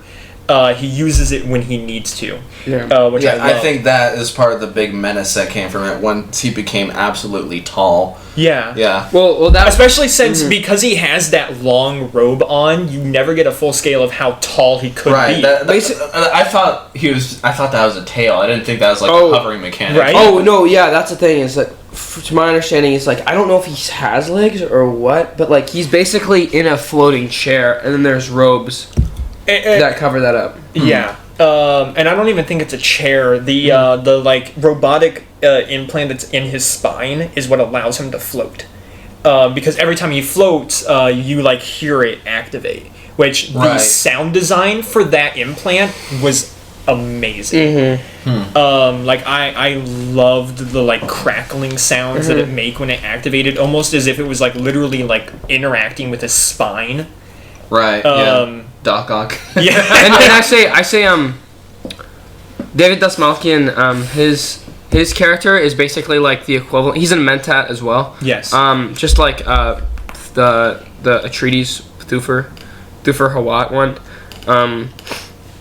And he did a good job of like being scared and intimidated but also serviceable, like very Yeah. I don't know. He beneath Baron Harkonnen. Yeah, and I do like that comparison between the two Mentats of like one being very honorable and not necessarily a doormat, but does know how to follow orders. While with the Harkonnen one, he is very much like in complete fear of his higher up. And I do like that comparison. Just in the way I just love seeing the comparison between the Harkonnen and the Atreides. Well, and how different their cultures are. Yeah. I think a good way, a good dichotomy to illustrate this is between Athens and Sparta in the ancient Greek city-states. The Spartans, it's obviously incomplete, but like, the Spartans were very militaristic. They were less known for their arts and culture and, philosophy and democracy and all that. And, Athens was mostly known for, the other components. And I'm not saying Atreides isn't like Athens, but, it kind of is. I just think even from, like, a hair perspective, right? Like, just look at, like, the Spartan, like, hairstyles of the Harkonnens. They're all bald, the Atreides have more hair. Yeah, the Harkonnen are very militaristic. Yeah. While the Atreides are more like we don't really get a sense for their culture. They also definitely got a military, but they don't seem to be as It also they're not bombastic. Yeah. I think that it's safe to say that they use their power responsibly. I think so. We're not really sure. We're rooting for them, obviously. Right. But they can still wield power and do war, and that's an interesting component. It's more like the Harkonnen are very much like attack first, ask questions later, while the Atreides are the exact opposite. At least, with Duke Leto, he's at least trying to, like, his intentions are there, like, he's at least trying to create an alliance with the Fremen. We don't really think that Baron Harkonnen gives two jams. No, not at all. Yeah. So, if there's a difference, that's it for sure. Yeah. Yeah. And so when it comes to being introduced to the Baron, the first time we see the Baron is after the Harkonnen are told by the Emperor to leave the planet, and Baron's nephew Dave Bautista is not terribly thrilled, and so That was a great little monologue there. Dialogue. That was a great performance. Yes, where we see their intentions and their almost like their ways of thinking. With Dave Bautista's character being very much like, we need to be there. We need it's a sense of victimhood, which is actually at a core component of fascism. He's very much like, we should who cares what the Emperor says? We should attack and be there. How could they do this to us? Like to take over our what's rightfully ours. Well, Baron is more methodical. He's like, listen, be patient. It takes time, but we will get it back eventually. And this kind of leads into like the whole alliance between Baron and the Emperor, because the House of Atreides, when they eventually learn that it is implied that they were set up to fail by the Emperor. Right. That's we'll get to that. We'll get to that. And so it's like you can definitely tell that because of how methodical and because of how calm the Baron is during that first scene with him and his nephew, we can tell that there's definitely something going on between him and the Emperor, because of how calm he just is during that conversation of like him being like, listen, be patient, it'll take time, but we'll be there. Okay. And we don't even see the Baron fully in his first appearance. We see he's covered in steam, and then the second time we see him in his black robe, like relaxing on his couch thing, but before we see him, and I do want to actually talk about the design of this one creature. We see a spider. During the Bene Gesserit scene. Yeah. Is it when they arrive to Caladan, or is it? No. It's when the Bene. It's when the Bene Gesserit go to Harkonnen. Yeah, to talk to slightly recall this. Yeah. Yeah, and we see, the first thing we see is it cuts to a spider, and if you actually look closely, the spider has human hands. Really? Like at the end of each leg, it has a human hand. Wow. There's actually a theory that someone made that the spider is the doctor's wife. I'll get into that later. Yeah. Yeah. That's why it has the human hand features. Which I honestly don't really get the point of why we need to see the spider. Yeah, that was just a random. And so it's either going to be a thing that they explain maybe in the second movie, or it's just going to be one of those unexplained things that just happen. It's probably just aesthetic, because weren't we on Planet Harkonnen when that happened? Yes. It's probably just to give it some, flavor text. This is them interpreting the flavor text of the book. Well, I mean, and also because they are grotesque people. The only non-human things we really encounter is that thing and the sandworms. The sandworms, right? Those are the only animal things that we really see. But yeah, so the also that little Shan Shrew thing. Oh yeah, the sand mouse. Yeah. Interesting. And so the headmistress of the Bene Gesserit comes to the Baron to discuss plans between her, the Baron, and the Emperor, and what about the prophecy, what entails about them getting power back over Arrakis, and things like that. With the headmistress saying, "Hey, you can do whatever you want, just don't hurt Paul and his mother." Right. To go back to something I caught you saying earlier.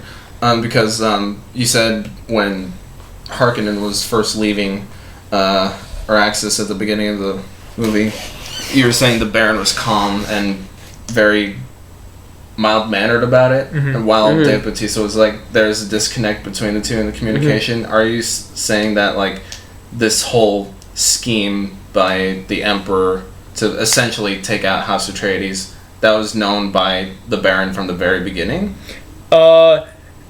It's possible. I mean, it is. I mean that is a social, political thing that is dealt more in the book and will probably be explained more in detail in the second but it movie. makes sense that like that's an incredibly secret only the toppest of the top would know about that. Yeah, and it makes sense that at the lower ranks, Dave Bautista wouldn't have known. Yeah, I'm not saying like Dave Bautista should have known. I'm just wondering if like this was Baron's plan from the very beginning.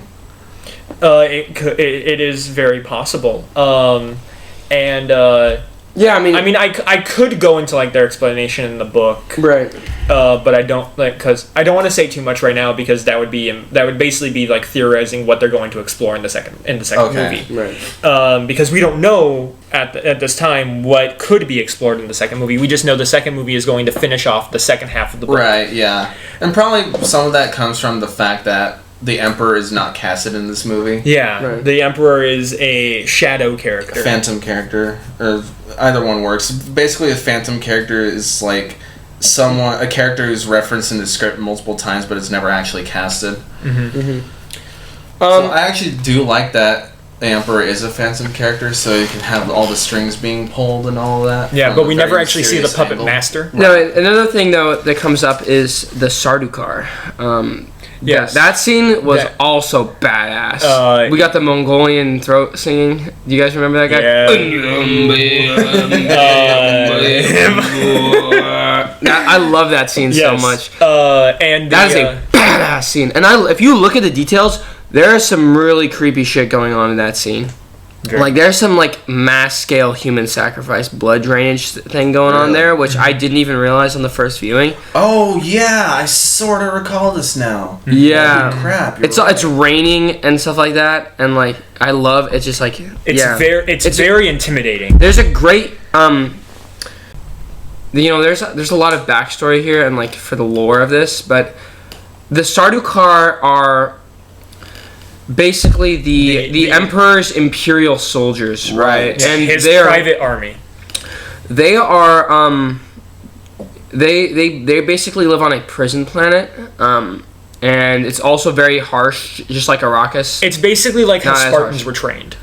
It's very much how Spartans were trained, because Spartans were basically a male Spartan's life was basically like their schooling was just learning how to fight their entire life. Like that's what their schooling was. That's what schooling was growing up as a male in Sparta. Was just as soon as you're old enough to start fighting, you're fighting. Like you are learning every possible way to kill people, and I think that's what's implied is happening here with the Sardaukar, is that they are basically not necessarily like bred to fight, but are basically forced into it to become the best. That's the thing. There's a great YouTube comment on this, and it's like of someone who'd clearly read the book, but it's like, how do you show the extreme religious fervor of the Sardaukar, but do it in a way that is really implicit? And it's like that scene, it's very haunting. It keeps coming back to me, and there's something almost. Yeah, there's like, it's some sort of rite of passage, they're getting the blood on them, Mm-hmm. And the guy, the homie is doing some weird, like, he's doing some sort of chanting. Yeah. So there is a religious call to it, and from my understanding, for the Sardaukar, war is their god. And so it's like it's a rite of passage for them. They're going to war. And basically what's happening in the scene is the Emperor, basically what's going to happen, there's the Harkonnen are preparing for war, and and basically what's happening is the Emperor has granted them, I think, like 3 battalions of Sardaukar or something like that. Yeah. So shit's about to go down. Yeah, I think this is where we first got the idea that like maybe the Emperor pulled the strings for Atreides to take Araxes was done on purpose. So. And that's why it seemed like it came out of nowhere. Right. Is because even though it seemed like it came out of nowhere, it is very intentional that they did that, especially at the time that they did. Because to go back to the House of Atreides, we learned that it's implied, to at least from their perspective, it's implied that. The pieces we're given with the Atreides is that they were basically sent to Arrakis to fail. Like they were set up to fail. And as the Atreides get going on Arrakis, they come to realize pretty quickly, Leto specifically, that a lot of the material has been sabotaged for mining, the spice mining. Like, they are left with very poor conditions. So the Harkonnens definitely sabotaged on their way out. And, you know, the key for going into Arrakis, like, they spice cultivation, spice production is everything. Like, if they're going to survive on this new alien world, they're going to have to ramp up spice production. And pretty quickly they find out that our materials are crap, and that's what they realize when there's that when they go on the mission to take a look at one of the spice harvesters. Yeah, well, the spice harvester, the thing, like, even I don't know if the helicarrier to take the thing out of the thing. The hot air balloon thing. The hot air balloon thing. I don't know if that exactly was sabotaged when the final arm couldn't latch onto the thing, but that's what happened. Yeah, I know. I think it. Well, if you remember, after that scene, like, Leto comes back furious with the administrator of the change or something like that. Like he was like, they left us with bullshit, you know? Yeah. Right. And that's actually so. Or during Atreides scenes earlier in the film, I'm doing this for context, but the first look at the sandworms that we get is actually through a mural that is on a wall. When we are learning the history of Arrakis and the life that is on it, we are shown this mural of one of the sandworm god, basically, that they worship. It's like Al Gahoot or something. Something along those lines is what they call the Dune worm that I want head. And so that's our first look at it. Yeah, that's our first foreshadowing. Is like we got a certain idea of what the sandworms would look like. Yes, but again, with the director and his sense of scale and the cinematography's sense of scale, we are now shown how menacing these things can be without actually seeing exactly what they look like. Because what we see is when they're observing the harvester and the arm doesn't work, the reason why the harvester had to be taken away was because a sandworm was approaching. And that scene was another scene that was just a total home run, by the way. Yes. Yeah, no, I feel like when you start to discuss this in the years ahead, and like when you say this film has the best sci-fi of all time, this is the particular scene that you'll have playing in your head when that's like everything, like oh shoot, what's that on the horizon? We see it's far off on the horizon. That's a little cloud. Far. We see the clouds of and I know, Brian, you mentioned this when our post game conversation. Like the first thing we see is the clouds of dust that are popping up on the horizon.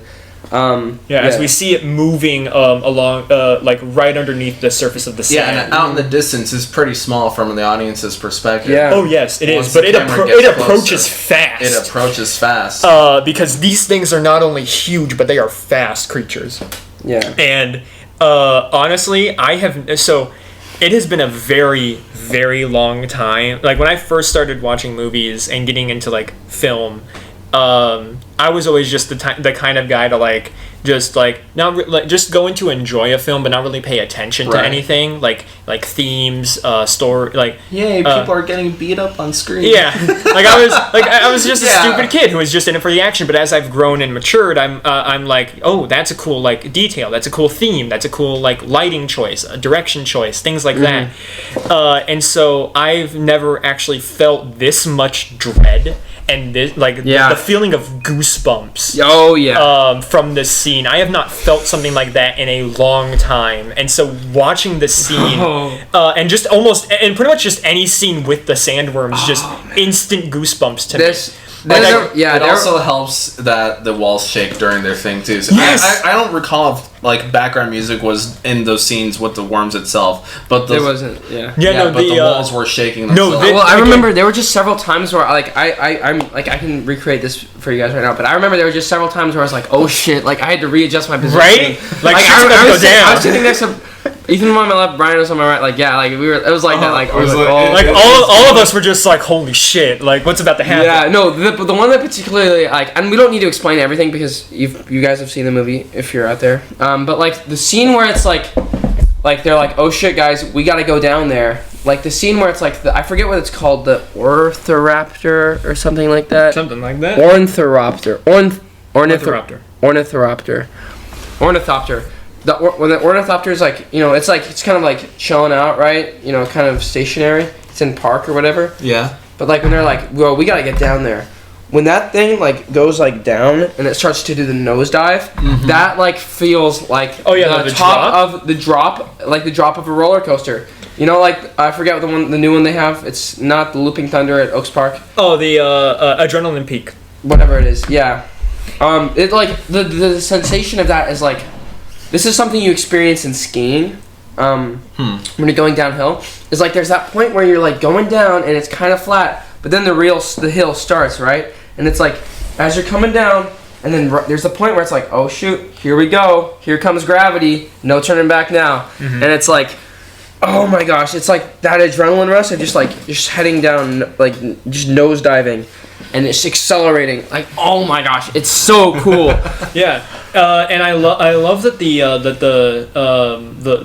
ruler of the House of Atreides, the father, he definitely has a strong moral code because he's like he has the sense of like no man left behind. Yeah. And I really do like that about his character. Because it's a strong choice. Because they have three. Another thing. I'm sorry, Brian. Another little detail I loved. They conveyed the information of like something is not going right here through the radio transmissions. Like it's detached. It's not detached. Like you can hear suddenly like off camera like. Just the fear in everyone's voices. Right. Even though we're not seeing their actual faces, we can really get a sense of what they're feeling just from like what they're saying and how they're saying it. And I love that. But yeah, so they have their 3 copters. And there are 21 people on the ship that they have to save, but each ship can only hold 6 people. So they actually get a solution very quick. He's just like, put 7 people on each ship, even though they can only hold 6. And I'm like, that is good character. Just strap it onto the hood. It'll be fine. Yeah, I'm sure someone can just stand. Not everyone has to be strapped in. I've seen Star Wars. People just stand on ships through light speed like it's no fucking problem. Exactly. And so, like, he very much has the sense of no man left behind, and they get out of there in the nick of time. But as Paul is saving all these people, because he is instantly exposed to the spice, he has like an allergic reaction. And not even like an allergic reaction, because the spice is a hallucinogen, and because he still doesn't know how to completely control his powers, he just gets this overwhelming like vision. Right. Through a combination of the hallucinogen and the... and I can tell with the sound design of that, everything goes quiet. Yes, and like the walls stop to like shake. I love the sound design of this film, because even when the sandworm like is moving through the dunes during the scene, we hear more the sound design of the sandworm moving through the sand than we do of actual music. Meanwhile, in like a majority of other films, we would hear the music more than we would hear the sound of the sand.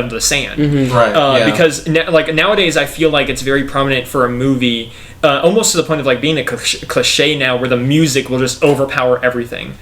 Like there are a lot of like memes and jokes that people make where it's like the music when you're watching a movie at home, like the music's very loud, like the music's very loud, but the dialogue is very quiet, so you're constantly changing the volume on your television. Yeah, that's just like every Christopher Nolan movie. Yeah. Meanwhile, in this, like I felt the sound in this was very well mixed. Like it never, like when it needed to be quiet, it was quiet, and when it needed to be loud, it was loud. Both dialogue wise and music wise. Yeah, it was very mixed very well. And I love that, because nothing overpowered anything else. Right. Like they knew what needed to be in control. And the moments of silence were really, really powerful and well orchestrated. The moment that stands out for me is after Thanos rescues Paul, and then they're running back. They're jogging full speed, right? And then you get the sense of scale as like the sand, like there's these new dunes just forming, like behind them, and it's like, and then like there's like you can see like the sand rippling and like stuff like that, and like and cracking and and like continents slamming into each other, and it's like, and then they fall. and then they have to get back up and keep Yeah, running. no, That was because really as cool. as the sandworm gets closer and as its mouth starts to like get under the harvester, the sand around it, like the just the circumference of it starts to everything within it just sinks. Which I have never seen quicksand be more intimidating than this. I've never seen quicksand so quick. Like because it just starts sinking really fast. And Josh Brolin and Paul barely get out of there in the nick of time. And I love this. I love the shot of like the ramp still open. They're looking down. Oh yeah, At that's definitely a trailer shot right there. Yeah, Yes. and then and then of course the yeah. It's like a moving Sarlacc pit. yeah. The moving Sarlacc pit. It's a moving Sarlacc I remember pit. you said that. Yeah, and I created a whole advertisement campaign and everything for your moving Sarlacc pit. I just imagined like a parody of like the Family Guy commercial of the wacky wavy inflatable inflating tube man. I just imagined something like that, but it's a moving Sarlacc pit. Oh man. Oh, that'd be great. I wish Robot Chicken and Family Guy still did their like parody films, because if they did that, I would love to see them do a parody of Dune.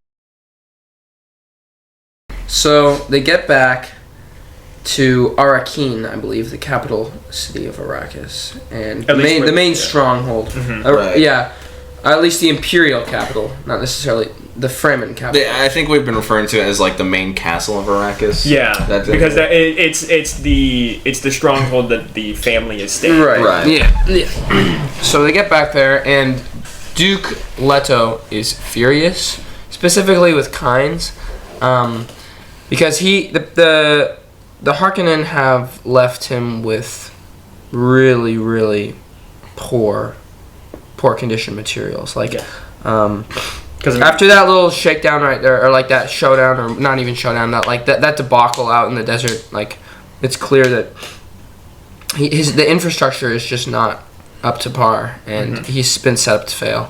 And he's pretty Right, like furious. all of this was set up. Oh yeah, it's sabotaged. Yeah, this is all sabotaged material stuff. Right, that's why like the arm of the one The arm couldn't latch onto the tank. And why they don't have as many containers for the spice that they should. And just they've just been set up to fail by both the Harkonnen and potentially the Emperor. Right. Yes. And that's something that keeps percolating up, and this is like the sense of like something's not right here.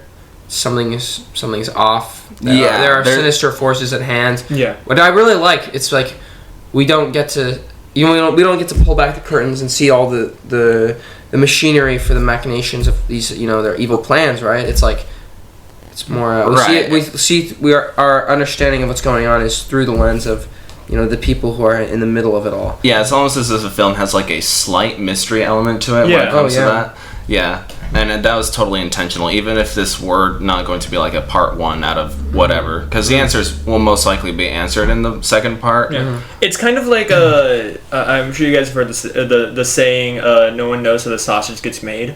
When it comes to like the behind the scenes of like politics and stuff. Okay. I'm sure you've seen, because I remember seeing like a political cartoon back in history, where like one of them was like mentioned that, and so this is very much like the same kind of thing. Like we don't really know what's truly going on, right? Because we're only seeing it through the eyes of the House of Atreides, right? But yeah, so they've just been set up to fail. I believe this either happened before or after. I believe this happened after the sandworm attack. But Jason Momoa comes back. Aquaman comes back from his time with the Fremen. Did not die like in Paul's dream, but he comes back with one of the leaders of one of the Fremen. Thank you. Yeah. Colonies, I guess you could say, because I mean they're kind of like. All the Fremen are like separated into different various clans. Yeah, factions, tribes. And they all live underground and in amongst the dunes, as to not draw attention to themselves. I'm sorry, whenever I hear people say amongst, I was like, that's just 2 letters off. And so we meet one of the leaders of one of these tribes. I don't remember his name.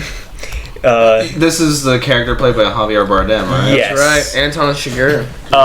But he meets with the leader of the House of Atreides, Paul's father, and Paul and Aquaman.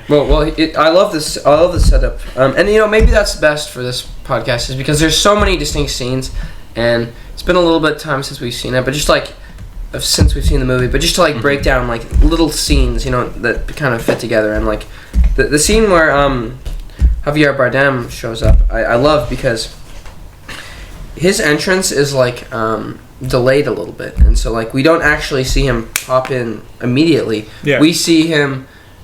We see the meeting, by the way, which I love.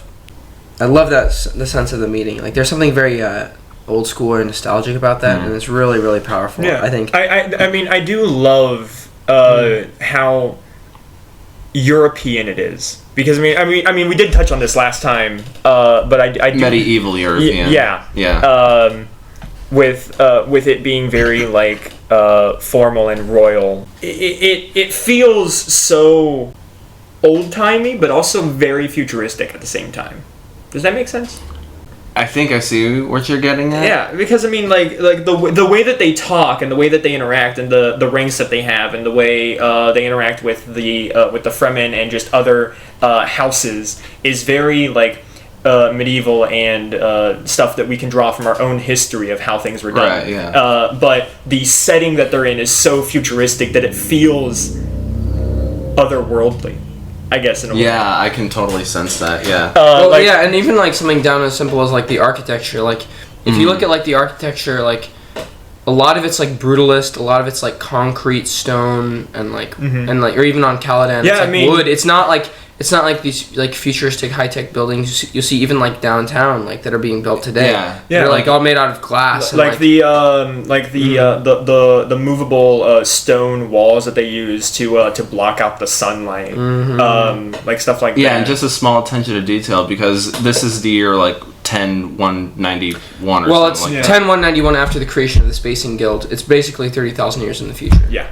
That being said, they still have paper in this universe. Yeah, they still have paper, royal decrees, and things like that. I was surprised, like every other like space media that we've seen, was just like set in the future. There was like everything is chrome in the future. Yeah, everything is so touchscreen. Unless you're J.J. Abrams, then lens flares. Everything is so chrome and so and computerized and digital. Computerizing that. Yeah, then it's like I felt like this is like a breath of fresh air to see something with that kind of aesthetic familiar with it. Yeah. But there's still paper. Well, that's the thing. It goes to show that like, of course, if this society and this civilization they wanted to be all chromey, they could. But it goes to show that like. Traditions continued on through the millennia, and that there was some sense that like yes, people wanted that the comforts of these more the traditions, and I think it's really cool. With the meeting happens, and they're talking about tactical plans. Battle, maybe potentially even battle plans. Potentially, it's a very militaristic meeting. All the generals are there, and it's really cool. But we get Javier Bardem's character's arrival. It's like we get a notification that from I believe Jason Momoa that one of the there is a Fremen there. And he is not willing to let go of his sword. Yeah, no, it's sacred amongst his people. Yeah, one of the guards comes up and is like, "We can't let him in because he doesn't want to relieve his sword or his blade." But Aquaman assures everyone and is like, "Listen, it's for his people." And this is the same blade that was given to Paul's mother earlier from the one Fremen handmaiden that she was picking from. Right. This is the same kind of blade because to them it's almost like a religious artifact because they worship the biggest sandworm on the planet, Galgahoot, I believe is his name, and that's what they worship. And all these blades that they have are all made from the teeth of that sandworm, and so that's why these blades are so important to them. Although that detail doesn't get revealed until much later in the film. But I'm just bringing it up here so that they can understand the religious importance of it now. Right. But yeah, so he doesn't believe it. Aquaman assures everyone, so they let him in. And then we immediately get like cultural differences between the House of Atreides and the Fremen. Because he immediately proceeds to spit. Yeah, he just immediately he gets up there. They start to talk, and before he even says anything, he spits right in front of Paul's father, and then immediately Thanos is like, "Excuse you." And so what happens is Jason assures Brolin and is like, "Listen, it's part of his culture. Thank you." Javier, for giving for blessing us with the presence of your moisture. I love that line because it's so it's such a formal way of saying he just spit in front of you and that's a sign of gratitude. Yeah, no, this is probably like the funniest probably the funniest scene. It was the movie. And the theater really our theater was great during this scene. Anytime there was a joke, our theater was good because they did laugh. Yeah, especially right now because like this is the one bit where we're laughing and it's been a while since we had been laughing. Yeah. In the movie. So they definitely took the comedic approach. And maybe the scene did take place before the whole harvester thing, but who cares? Like, I'm glad we're talking about this scene because it matters. I just remember we missed it last time, and I was like, we need to talk about this. Yeah. But yeah, and so then they all spit. They all moisturized the table. Yes, because the table really needed it. Exactly. With all of its stone. And your floors needed too, Bryan. So then they start talking about like how many Fremen are with you and how many they talk about this with Momoa's character right before Javier comes in, but they realize that there are way more Fremen left on the planet than the Harkonnen even knew, right? Because the Harkonnen only thought that it was like maybe like 5 tribes full, each probably having like at most 50. But through this scene, we learn that there are hundreds of thousands still out there. Gotta get that census data, baby. You know. Yeah. That just goes to show. I cannot wait until like the big climax at the end of the second part to see like I really want to see the scale of how big this army is going to be between the Harkonnen and the House of Atreides if they are able to make an alliance with the Fremen. I so want a giant like almost like Lord of the Rings style battle. Oh yeah, that's what's coming. That's what I'm really hoping is coming in the second part. Because I think that's because I mean if the second movie does as much a great job at scale as this one does, that fight is going to be amazing. Oh man, now I'm just picturing it and oh my god. That's what this movie has the potential to be. Especially if they because I mean I'm sure they're going to shoot the second one on IMAX as well. And if they do that, then that's well, something I noticed about Josh Brolin's character, Gurney Halleck, I believe is his name. He is very distrustful of the characters outside of the Atreides, family and their culture. And I noticed an interesting point. I would even almost border it on xenophobia, but he's also very defensive and he's very distrusting of other cultures, and this makes sense because he's a man who's gone through lots of wars, and so he's it makes sense that he's pretty jaded. And he's battle hardened. Yeah, exactly. And so I like makes that. I think it's a good. Be very It's for sure. It's a good touch, and I like you can really notice it in scenes like this where like it's something I was picking up on. Like I noticed, well, that guy's kind of he's not in a good mood. Well, it comes out in how he interacts while other characters are interacting, like where No, I something that I love about like rewatching movies is seeing how actors that are still on screen but aren't really like talking to see how they react to the situations. Yeah. Because I mean, acting is reacting, Right. and so I just love rewatching films sometimes and just looking at the background characters to see how they react to the situations. And like yeah, for sure. And it's like, for me, like, I know you guys don't really care about sports, but I love watching basketball. And what a great way to learn about a player in basketball is, what do they do when they don't have the ball in their hands? And it's like, a lot of great players can still influence the game and the trajectory of the game and still dominate without the ball in their hands. And Brian's, it's like the exact same thing. Like, what do actors do when they don't have the spotlight necessarily? When they're not speaking direct dialogue, and I think it's really and cool. it's a great contrast to it's a great contrast to almost everyone else in the main family or House of Atreides, because like if you like Paul's father and Paul and Jason Momoa's character, all three of them are very accepting and they're open for sure. They're very open to they're very democratic in a way of like they want to talk about it first before they do anything harsh. Meanwhile, Josh Brolin's character is very much like he at any moment, like, he's willing to talk, but at any moment he could strike. Yeah, I can see that. And a part of it is he's also in defense of leader Leto. Yeah, no, he really cares about Leto. Yeah, no, it's cool. That's why it's like a couple of times throughout the movie, whenever like someone makes like a odd move towards leader Leto, it's always Brolin's character and the soldiers around him that have to act hostile because... Right. Yeah, I mean, if you notice, like, even if it is only by a split second, he's always the first one to draw his weapon. Right. When they first meet the Judge of the Change, I believe is her title. When they first meet her and she comes to tighten the leader's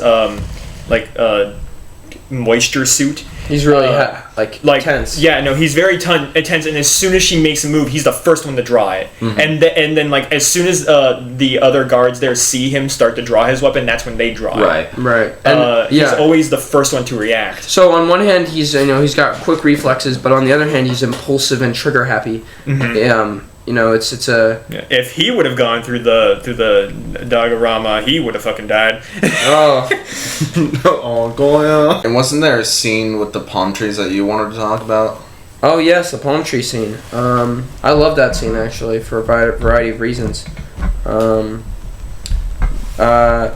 I believe this happened a little earlier, but this happened even before they went out to do the harvester check. And like this is something that I wish we could have gotten more of. And like this is like the thing is like, the world, it looks beautiful, it sounds beautiful. There's some incredible scale and there's great battle scenes and the technology is incredible and the lore and the geopolitics are amazing. But I feel like that's the thing is, Mike, I really wish we could have gotten more time to see these great actors, do work their craft. And I feel like the palm tree scene is one of my favorite actually in the film, simply because it's like where we get to see that more human to human interaction, and it's not all about like what's battles and crap. Like it's like it's very close and intimate almost, and I think that's it's a good contrast with what was going on during the rest of the film, and we get to see just a little, just an ordinary reaction. It's more relatable than a lot of it. Yeah, it may seem weird to describe like this, but more down to earth. Yeah, exactly. Yeah. Literally is very down to earth. Thank you, Ethan. Yeah, that's exactly right. Down to Arrakis. I know I use that phrase when we're not on planets that are... Yeah. But no, that's what we mean. Yeah. And I think the breakfast scene in the morning is like that too. Yeah, there are a lot more down to earth scenes in this film, along with all the action set pieces. But even with the action set pieces themselves, they are vastly different from other sets of media as well. Yeah. And I'd say also another one that comes up for me is Paul and his dad in the cemetery. That's a great scene. Right. Yeah, that one too. I love that scene. That also Duncan on his return from Arrakis back on Caladan when he meets up with Paul. You can see their connection. And then also the scene with the Gurney Halleck and Paul. That was another good one. So they're there. I just feel like I wish I could have gotten more. You know, like because and that's yeah. Well, I think the reason why we don't get too much more is because of the next scene. Yeah. But anyways, sorry. Back to the palm tree scene. I don't know if you guys want to talk about this too, but I love the palm tree scene because, you know, Paul's out there. He's like, he shouldn't be out there. It's like the day's kicking up. It's gonna get too warm for him, and he's just out there in this random little I'm not sure you know, Freeman. I say Freeman or Fremen. Yeah, he's Fremen. Fremen's out there and watering the palms, like, and I just love that scene. I don't need to like say everything that happened, but like I just love that scene. Mm-hmm. Yeah, they just take the time, the Fremen do, out of their way to moisturize these palm trees. Mm-hmm. And there is a line that I think Paul said during that one. It's like, why don't we just get rid of them? And then the watering guy was like, no. Well, he said because the palm trees are not native to Arrakis. So and they're not suited for the climate whatsoever. And I believe they're actually like the only plants. Well, actually, there's the only plants that we see on the soil itself. There's another scene that we see later on in the ecological station, but I believe they're the only plants we see on Arrakis. And at least in this film, yes. At least in this film, right? And because it is a possibility that in the second movie we might see some of the plants that Paul was learning about, the very deep-rooted ones. Yeah, deep-rooted ones, subterranean, whatever. But maybe not. Oh, actually, no, whatever. But yeah, no, it's like the palm trees represent hope for the Fremen people or something like that, and that's pretty cool. And the palm trees show up later. They play a key role later on during the film, and we'll quickly get to that. Yes. Yeah. All right. So should we move on to that scene? So the big scene. Yes. Oh, so yes. later that night, in basically the middle of the night, Paul's father is awakened by a noise coming from outside his room, and when he goes to investigate it, he activates his shield and he sees a downed soldier. I believe is what he sees. And so he comes over to investigate, and when he does, one of those hunter seekers that we saw earlier comes back and goes straight for the back of the Duke. And also another thing just before this is like he noticed that, like, which I thought was a really cool detail. He noticed that his comms was his communication software or whatever was down. Mm-hmm. His radio signal, right? That's which why pretty he goes cool. up to go and investigate. Yeah, that was a cool feature. Like, yeah. Mm-hmm. And so he goes to. So the hunter seeker goes straight for his back, and as we learned earlier in the film from the training scene, if the blade is slow, it will penetrate the shield, but if it's fast, it takes longer. And so that's why the hunter seeker doesn't immediately go straight into the back of the Duke, because the hunter seekers move at such high speeds that it can't penetrate the shields immediately. Okay. And just to be clear, Brian, do you know what the hunter seekers actually are? Have you checked out the lore? And because I have not. I haven't. I know that they're used as assassination tools. I don't know if they're exclusive to the Harkonnen or if other houses and other people have used them. Mm-hmm. I just know they're used as assassination weapons. It's kind of like that scene from Star Wars Episode 2 where it's like where Palpatine hires a bounty hunter who then hires another bounty hunter who then hires a robot, which then sends an even smaller robot, which then sends even smaller robot worms to kill the princess, to kill the queen. Yeah, it's dumb like that. But okay, I actually didn't know how exactly the shields worked like that, but now that's why Josh Brolin's character in that training scene said a slow blade will penetrate the shield, and that's why when Paul was testing the shield, that's why the fast strikes didn't go immediately into it, while the slow one against his hand penetrated it. Yeah, and they make that clear visually. It was like the shield around them is basically blue, but then it gets redder the more pressure the shield is facing on. And I do like that it kind of like like you can see that it gives bounce back to it. Like if you go for like a fast strike with a blade, you can like when Paul is testing it at least, because all the other ones are like strong hard motions. When they're fast. Yeah, right? but when it's fast, you can see a little bit of like like the shield bouncing back against it. Okay. Yeah.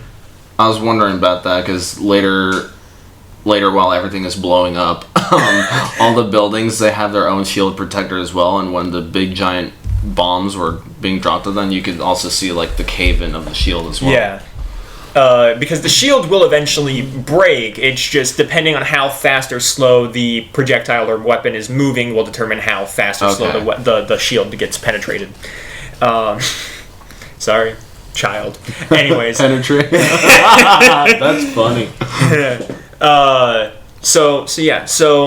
The Hunter Seeker goes for the back, but it's like right in the middle of the back, so the Duke can't actually reach it to like. That one spot in the back. Right. Can't reach. It was crashed. Yeah. The one inch It's right there, you know. Oh man. So we see him struggle with that, and then it slows down enough to penetrate the shield, and then it gets shoved into his back, which then basically paralyzes him. But he doesn't die. But yeah, so this is a giant Harkonnen surprise attack against the House of Atreides. When we see outside, we see all these Harkonnen ships. Hold up. Who was behind the Hunter Seeker? Who covered that? You gotta cover It is that. the Doctor character. Yes, I was going to get to that. That happens before the Harkonnens are arriving, right? No, it happens as the Harkonnens are arriving. All right. Yeah, it's in the middle of the scene. Yeah. But, Yeah, so the Doctor. The irony that I mentioned last time with the Doctor's diamond symbol is that the diamond symbol basically represents the Hippocratic Oath in their society, where a doctor who has that symbol, it means that they will not at any cost harm or injure another person as long as they live. And yet he's the one who was like, "Hey, Harkonnen, yeah, can I get my wife back? No, I'll give you the House of Atreides." And they're like, "Oh, okay, sure." Yeah, he basically sold them out. Yeah, right? for to save his wife. Save his wife. And this is the part where I was kind of mentioning that mystery element earlier. This one is right here that stuck out the most to me, because when the Doctor said that, I felt like that was sort of a bluff. Not rather on his end, like he was bluffing that his wife is still alive, but rather he was bluffed too. Yeah. Mm-hmm. No, you very much get that. Like as soon as he mentioned, like, this was the only way to get my wife back, as soon as he mentioned that, I was like, dude, you're not getting your wife back. It's like, I'm sorry to break it to you. I'm sorry to tell you this way, but I mean, you're not getting your wife back. She gone. Yeah, so I was just waiting in anticipation to see what the answer to that was. Yeah. And we will get to that answer in a little bit. Yeah, because this is like the most important plot point. Yeah, but he does give the Duke he replaces one of his teeth with a fake tooth that, when crushed, will release a poisonous gas. And so he's hoping that, because he knows he has to take the Duke to the Baron, he's hoping that he can basically assassinate the Baron once he gets close enough. Yeah. Those used to be like actual things back in like the Cold War days with all the spies, right? There's like these instant death tooths. That like cyanide tablets and things like that. Like there were a lot of like spy takedown methods. Like, you have me capture? Yeah. Or even something like anthrax. Yeah, no, they I know that in some with some like special forces and stuff, they actually had like needles that were like in like their watches or something, or they had like them in like a special pouch on their person. They had like poisonous needles that would kill them basically instantly, so that if they were ever captured and like tortured, they could at any, like, if the torturing gets bad enough to the point where like they know they'd break soon, they would take that out and kill themselves so that they couldn't reveal anything. Oh, I see. And so we get something similar here. But yeah, so the Harkonnen come in and they attack, and I love that we don't actually see like that much of the Harkonnen ships. Like they're all like clouded with like the clouds of the night sky. Right. And I do very much like that because we don't actually get a true sense of like what these ships look like or how terrifying they can be. Exactly. They're motherships, yeah. Yeah, no, it really does leave it up to the imagination, and I love that. It's that whole sense of scale, because we get, like, faint silhouettes of them through the clouds, but it's also that sense of the, like, I forgot the dude's name, because it's hard to pronounce, the director. Oh, Denis Villeneuve? Yeah. Yeah. Villeneuve and his, like, scale perception, how he does direction things. These things are massive, but we don't know like how massive in comparison to like, because we've been inside the halls or of the castle itself. And this is a pretty big castle. Again, it's very like he does know how to make us he does know how to make it to where we get just comfortable enough to be safe, and then immediately takes it away from us. Right. And then isn't there that thing like where the shields were also down, like for the city or something like that, or for the castle? Like there's something like their air defense was down as well, and it's because the Harkonnen, the Harkonnen like took out all their pretty much like almost all their ships, any form of air support. I mean, and when Thanos is leading the charge. The mad Titan himself. I don't even know who you are.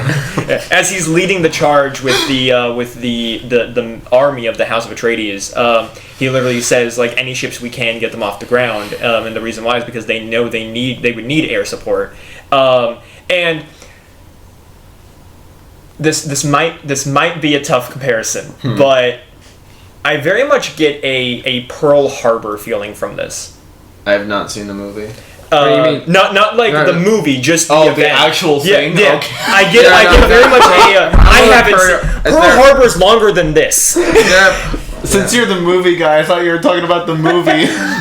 No, that movie's longer than this one was. Really? Wait, Yeah. what year? There was one of Michael Bay's first directed films was Pearl Harbor, and it's a 3-hour film starring Ben Affleck. That's basically it's basically a love triangle romance story that takes place during Pearl Harbor. Okay. That's basically the entire story. It is definitely. You know, I very much get like a Pearl Harbor feeling from this of like all like everything from the House of Atreides just getting like bombed and destroyed before they can even have a chance to react. Right, it's a surprise attack. Yeah, I get a similar feeling between those two events. Yeah, because Duke was just sleeping in his bed when they attacked. Yeah. But this is even more intense than Pearl Harbor, because Pearl Harbor was like a military outpost in a small state, you know, in the middle of the Pacific. Like, well, this is like if Pearl Harbor was on like Washington D.C. Yeah. Right. Yeah. I was just like, that's just the comparison that my brain made. I thought you were talking about. Yes, let me just stop talking about Dune real quick, and let me tell you about this 3-hour-long film about a love triangle. All right. And so we as far as we can see, a lot of people die. Josh Brolin's character dies. Well, actually, we don't know that. No, we don't. But it's implied that he died. We just whether or not he'll return in the sequel. We'll see. No, because they never outright stated that there were no survivors from this attack. Yeah, because we did see people getting beheaded, though. Yes, we did see that, and that but was we actually did, didn't exactly see the end of the battle because our main characters fled the battle. Yes, those main characters being Paul, his mother, and Duncan, aka Aquaman. So Paul and his mother, they are captured by some Harkonnen soldiers. Jason Momoa is able to flee in one of their Firefly ships. I don't know, I just want to say how cool that scene looked. The scene looks so cool. This entire battle? Oh my gosh, yeah, this entire battle. For sure. Like, this is easily top 10 battle scenes I've ever seen. Yeah, really? Wow. With how good this one is, it just makes me more ready for the big climax of this entire story. Of like just right. I just can't wait until we see like just charging army.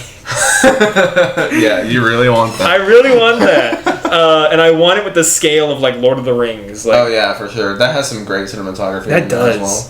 As well. I still need to watch those movies in full. The 4-hour director cut. Yeah, no, we actually have the special edition trilogy. But yeah, no. So I guess let's first follow. Let's first finish off with the Duke and his passing. So he gets captured by the Baron because he is obviously paralyzed from the Hunter Seeker because it hit him right in the spine.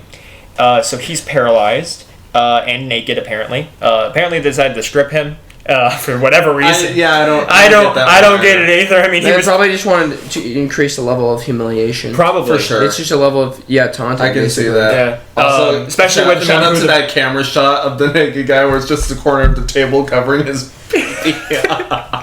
and they have him sit right at the perfect angle so that you don't see his ass. I like how the chair was floating too. That was a cool detail. Yeah. So the Baron is gorging himself with food, indulging in his gluttony, whilst the Duke is just there, you know. He's been poisoned.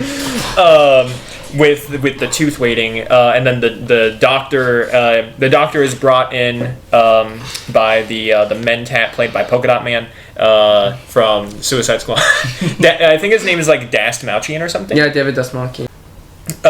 He brings in the doctor so that the doctor can confront the Baron. The Baron's like, "Who the fuck are you?" And he's like, "I'm the doctor." I'm the one. Oh yeah, he's like, yes, the traitor or something. Yeah, like that. the traitor. Right.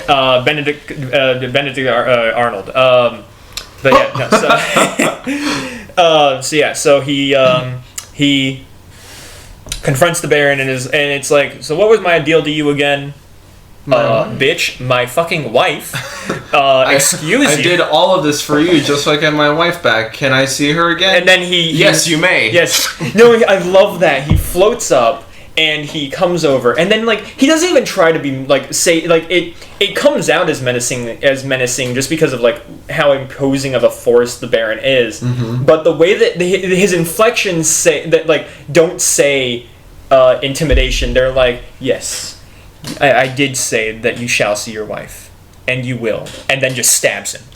Like he says it so consolingly, and then just is because like in a way he's actually telling the truth there. Yeah, because as far as we know, his wife is dead. Yeah, so the Baron kills the doctor. The Duke then tries to like tell him something. It's like, "What are you trying to tell me your last words?" He leans in, and then that's when the Duke crushes the tooth, releasing all that gas. Which you can see, you can feel how heavy the gas is, heavier than the air because of the way that it just sinks around him. Yeah. And so the Baron before leaning in does turn on his shield, and we actually don't know if the shields protect against gas. Like that's something that we truly do not find out.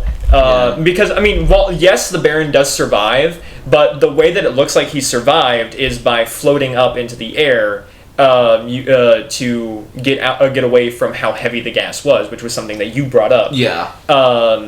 Because it is. Yeah, it sinks immediately as it flows from the Duke's mouth and kills every other Harkonnen in there, including the Mentat.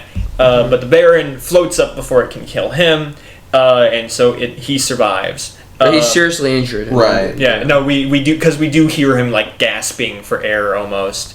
And like the final scene with him in the entire movie is him healing in an oil bath. Yeah, from that which when that oil bath scene happened, I distinctly remember there was this guy who was like right behind us, and I remember him going, "Ew," or something. It is pretty disgusting. It fits with his motif. Yeah. I do love that they... And I never thought that would be the meme of this movie. That scene of him just inside the oil bath. Right? I never thought that would be the meme of this movie. And it looked like I don't know what the yellow stuff was, but it honestly looked like mustard. I was just like, are they just giving him like a mustard bath? It looked like really liquefied peanut butter. And I hated that. Thanks, I hate it. So that covers the rest of the Baron for the film, since we just tackled the oil bath scene as well. Yeah, because the ending, I didn't think about it, but like the ending is kind of like odd of how all the scenes were placed. A little bit. Yeah, because that the peanut butter scene just kind of happened like right in the middle of something. Mm-hmm. But yeah. So onwards with the business. So Paul and his mother, they are captured by Harkonnen, and they are flying away. And Paul's mother, because they know that Paul's mother has the voice. Well, hold up. Why were they sent out to the desert? You mean to capture them? Why were Paul and his mom? Why were they not killed off with the rest of the Atreides? Because the Baron kept his promise. Because remember, he was speaking to the old lady Bene Gesserit and was like, "We will not harm them." Or no, we will not kill them, or something like that. But we can fly them out into the middle of nowhere and leave them for the worms. leave them to the Dune. Right. So that's what that's going on. I don't have to kill you, but I don't have to save you either. I do like the detail of them. I do like the conversation that the Harkonnen have of like, why can't we just kill them now and then just say that the Dune took them? Like, why can't we do that? It's like, because the Baron made a promise and the Bene Gesserit will know. And they're like, well, fuck. Okay. But I do like the detail of them only covering up Paul's mother's mouth and not Paul's, because as far as they know, Paul doesn't have the voice. Yeah, Paul's just a random. Paul's just a random kid. He's just rich. He's just rich dude. He's just stubborn little.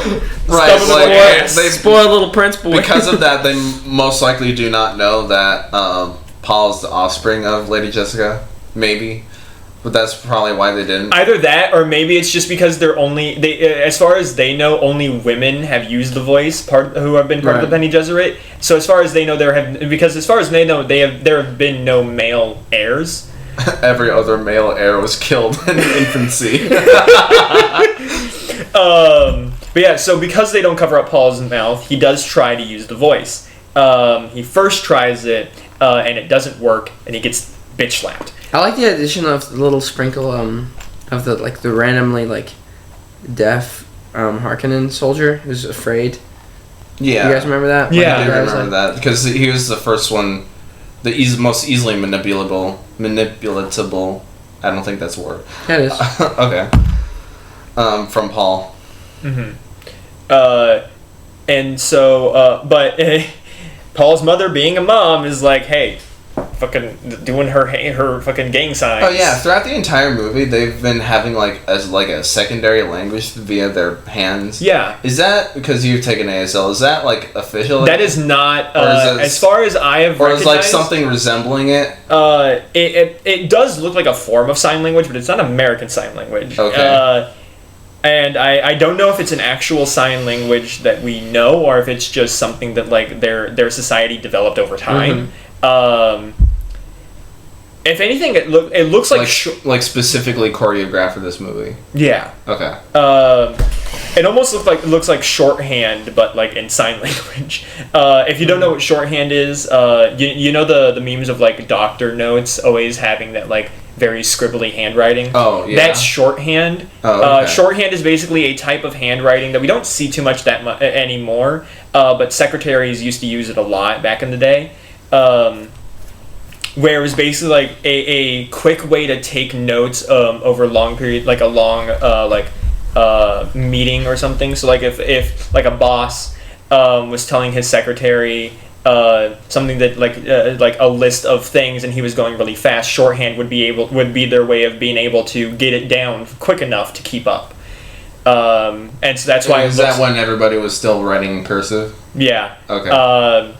This was the 1920s times is when they used shorthand a lot. Yeah. And then over time, as we got as we developed computers and stuff, it kind of just went out of style, but doctors still kind of use it mainly for signatures and writing prescriptions. I see. But yeah, so it looks like something like that, but with sign language instead, where it's just where these little hand symbols can mean entire sentences.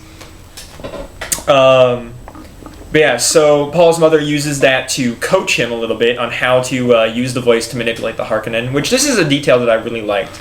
Because I don't know how it's done in the book, but they could have easily just done it to where the voice can just manipulate anything in any way. Like all you have to do is just use it and it manipulates everything.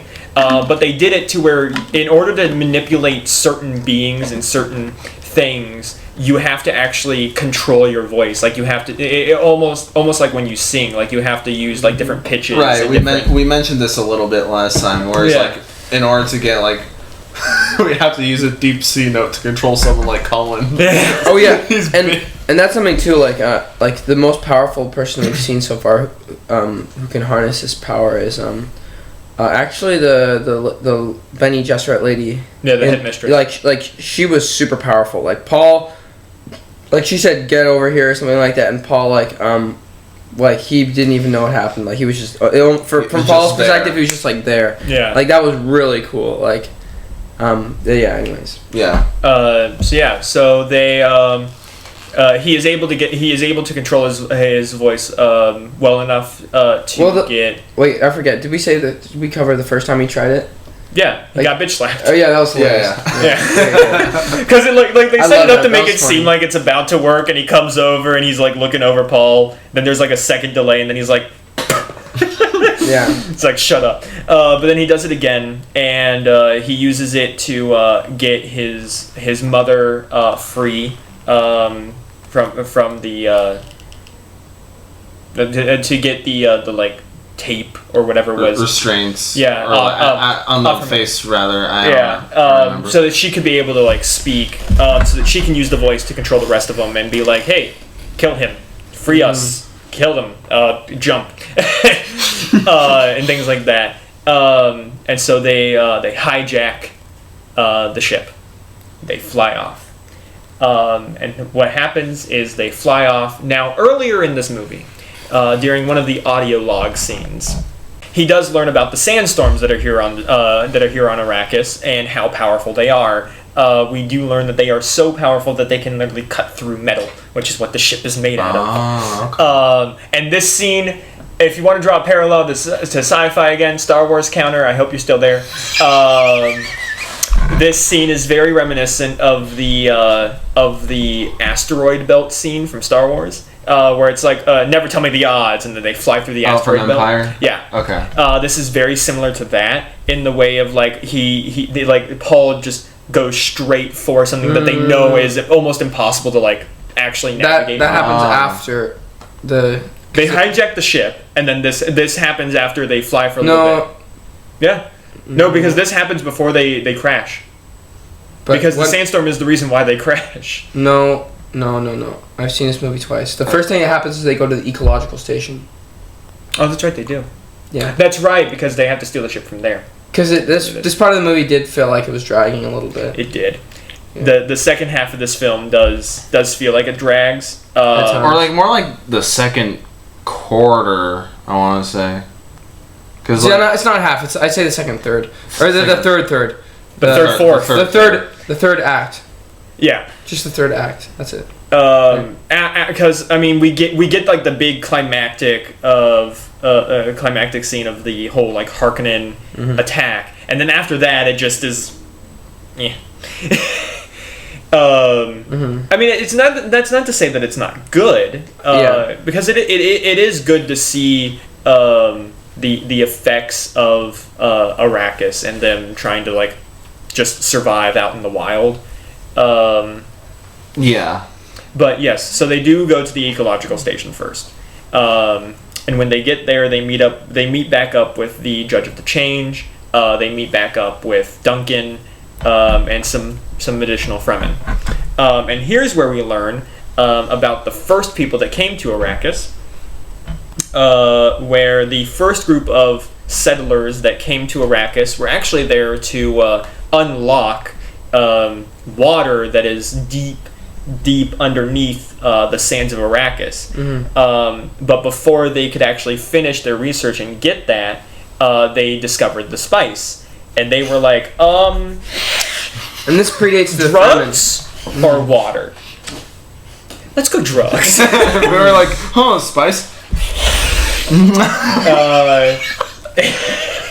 And so they just my eyes are blue now. so they just completely disregarded the completely water. stopped. This is before the Fremen, right? Like got there. Yes. Yeah, which is crazy to think about. And they're like, let's go for drugs. So that's why there's this huge drug thing, and no one's even like looking for the water anymore. Which now that they've set that up, we all know how this is going to end. Look, I mean, it's a good movie, but we all know what's going to happen. Paul is somehow going to overpower the bad guys, and they are going to eventually finish the research that the ecological station started, and they're going to bring Dune back to what it should be, which is an ecological Earth-like planet. Is that how the book ended? I have no idea, but that's my prediction. Well, if I'm wrong, sue me. I don't Well, fucking know. the thing is, like, this is my problem with a lot of, like, movies or stories that are all about, like, a chosen one. This is one of my problems with Harry Potter. It's, like... It's predictable? It's well, not even that, but, like, I mean, it did feel a little predictable, like with Dune, like in certain situations, like, that felt, like, kind of easy, like when it was, like, back with them in the Dragonfly ship or whatever with the, like, 3 Harkonnen or whatever, like, yeah. like, of course I know, like, they're not gonna actually die, you know, like, they're gonna make it through this, like, they're gonna get out of this, you know, and, like, that's the problem I have with, like, Harry Potter, is, like, the chosen one, like, he's a chosen one, dude, like, he's gonna make it through this, like, it's not relatable for a lot of people, like, most of us are not chosen ones, you know, that's just not an experience that we can relate to. It feels too linear, if that makes sense. Like a straight up line, you know, like. Yeah, I can see that. I don't know. I don't really have a strong opinion about, like, the chosen one kind of thing, like, motif throughout multiple kinds of medias. I think that the chosen one is supposed to, like, signify with the reader or the watcher to, like, put him in the character's shoes. If you guys can see that, right? A little bit. But it's harder for me to go into that. Like, who can be in that character's shoes? Like, we don't have any framework to process that. Like, most of our lives are chaotic and a little dysfunctional and messy. Like, perfection is, you know, something that we don't really experience, and that's okay. And don't get me wrong, like, I'm just saying I gravitate more towards, like, the characters like Samwise in The Lord of the Rings, right? I don't know, like, yeah, or Ron Weasley, right? Always the secondary characters, right? Well, like, when there's I mean, yeah, like, Ron Weasley's just an ordinary dude, right? Like, yeah. Harry Potter's a chosen one. I don't know. Maybe we could just, for this final quadrant, just talk about the scenes that stood out to us. I think the scene that, like, that stood out to me, one of them was Duncan Idaho's showdown finale. Yeah. In the ecological station when they're being chased by the Sardaukar. That was a pretty cool scene. Very heroic. Yes. Yeah, he dies. Which the salute that he does. It was actually revealed that that was something that Jason Momoa added. And the salute was actually supposed to be for his son. Really? Yeah. I found that out. And I'm like, that is actually very Did very. his son die? Or? No. He just, like, apparently it's just something that, like, him and his son do. Oh, okay. And so he was like, I'm gonna reference my son.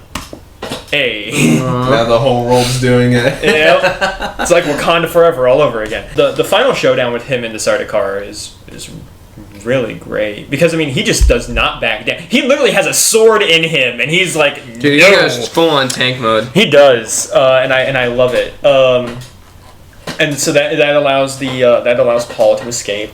We do get one more. We do get a similar sandworm scene to the first one, when the Judge of the Change uses a thumper. So first she brings out these hooks, like she's about to, like, ride it, because she uses a thumper to call for it. Which a thumper is just something that sends vibrations into the sand to draw sandworms. And so it looks like she's about to, like, use these hooks to, like, clamp onto it or something. But then she gets attacked by the Sardaukar. and Again, the Emperor's private army. yes, and something that I love that even with like all the music and stuff that's going on, we still hear the constant thumping of the thumper. Yes, I made sure to like pay really close attention to that. I love that. And even with her like thumping the ground herself with her own hand.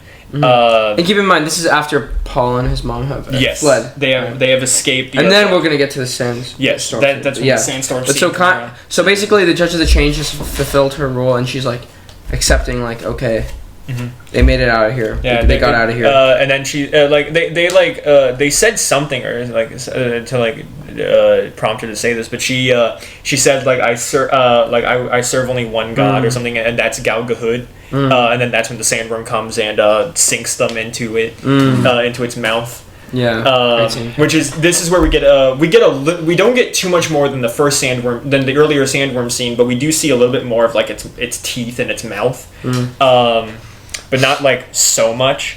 So Paul and his mother escape, and they flee. The Harkonnen chase them, and so they rush into a sandstorm. They see, and as we learned earlier, sandworms are strong. And so it starts cutting through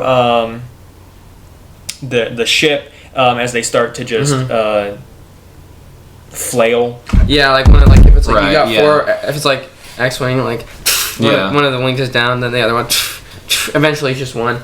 And at a certain point in the middle of the sandstorm, Paul's just like, they go straight into the sandstorm.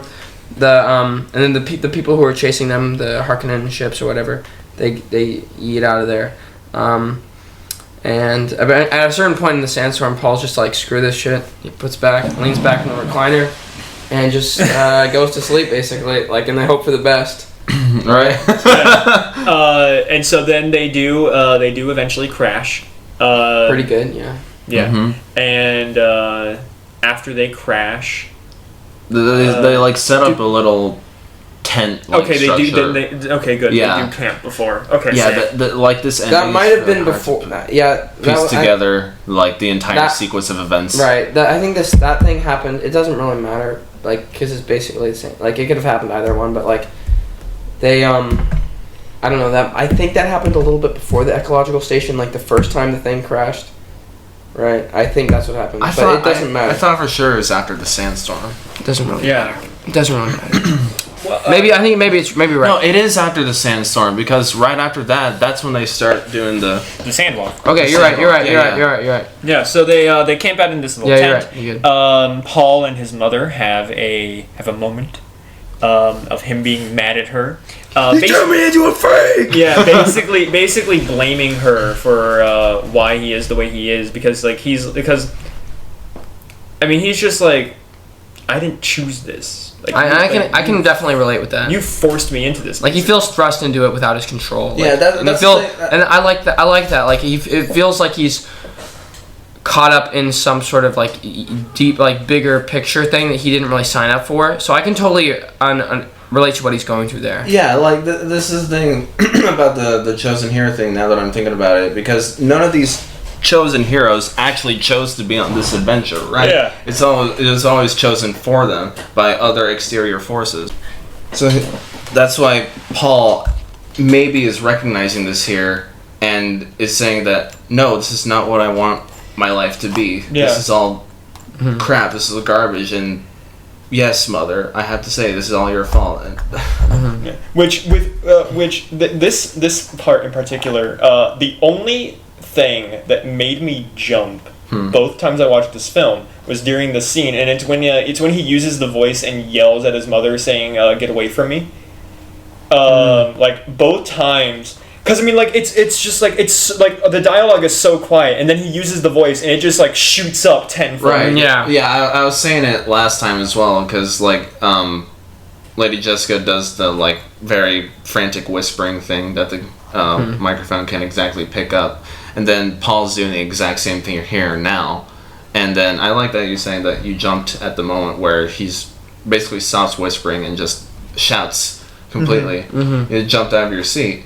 Okay, cool. Because I could sense the build up, but just the sheer sound of it just like was like, whoa. Well, it's like an immediate almost 0 to 100, right? Yeah. Yeah. That's a really good analogy. And so I did really like this scene because like throughout the entire film, like from what we've seen, him and his mother actually have a fairly decent relationship. Fairly decent. Even if we didn't see them interact that much, we know like in the background of the story context that they do have good interaction with one another. Yeah. Like they are fairly close. And so just to see him freak out on his mother like this, was like almost came as like a shock.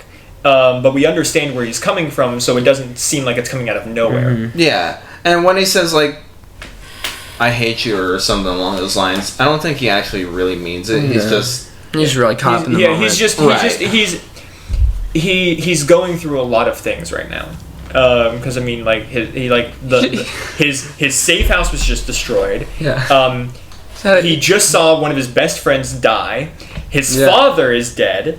He's got a lot on his plate. He's got a lot on his plate. He's got a lot on his plate. He's just like, lay off, Mom. Like, chill out. Like, I'm going through a lot of shit right now, okay? Yeah. It's not a phase, okay? I just want... McGuire comes out of nowhere and is like, you gonna cry? I just want to put some dirt in your eye. Well, in this case, it's sand.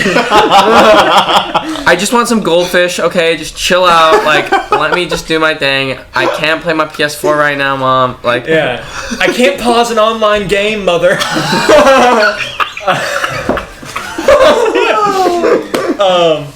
There is one. I don't know if this happened. I'm pretty sure this happened before, but there is one little scene that I do want to talk about real quick, and it's one of Paul's visions, and it's the vision of him fighting in like this like tiny like war scene where we see him in a white battle suit, and then the face part of it opens, and we see Paul with blue eyes. And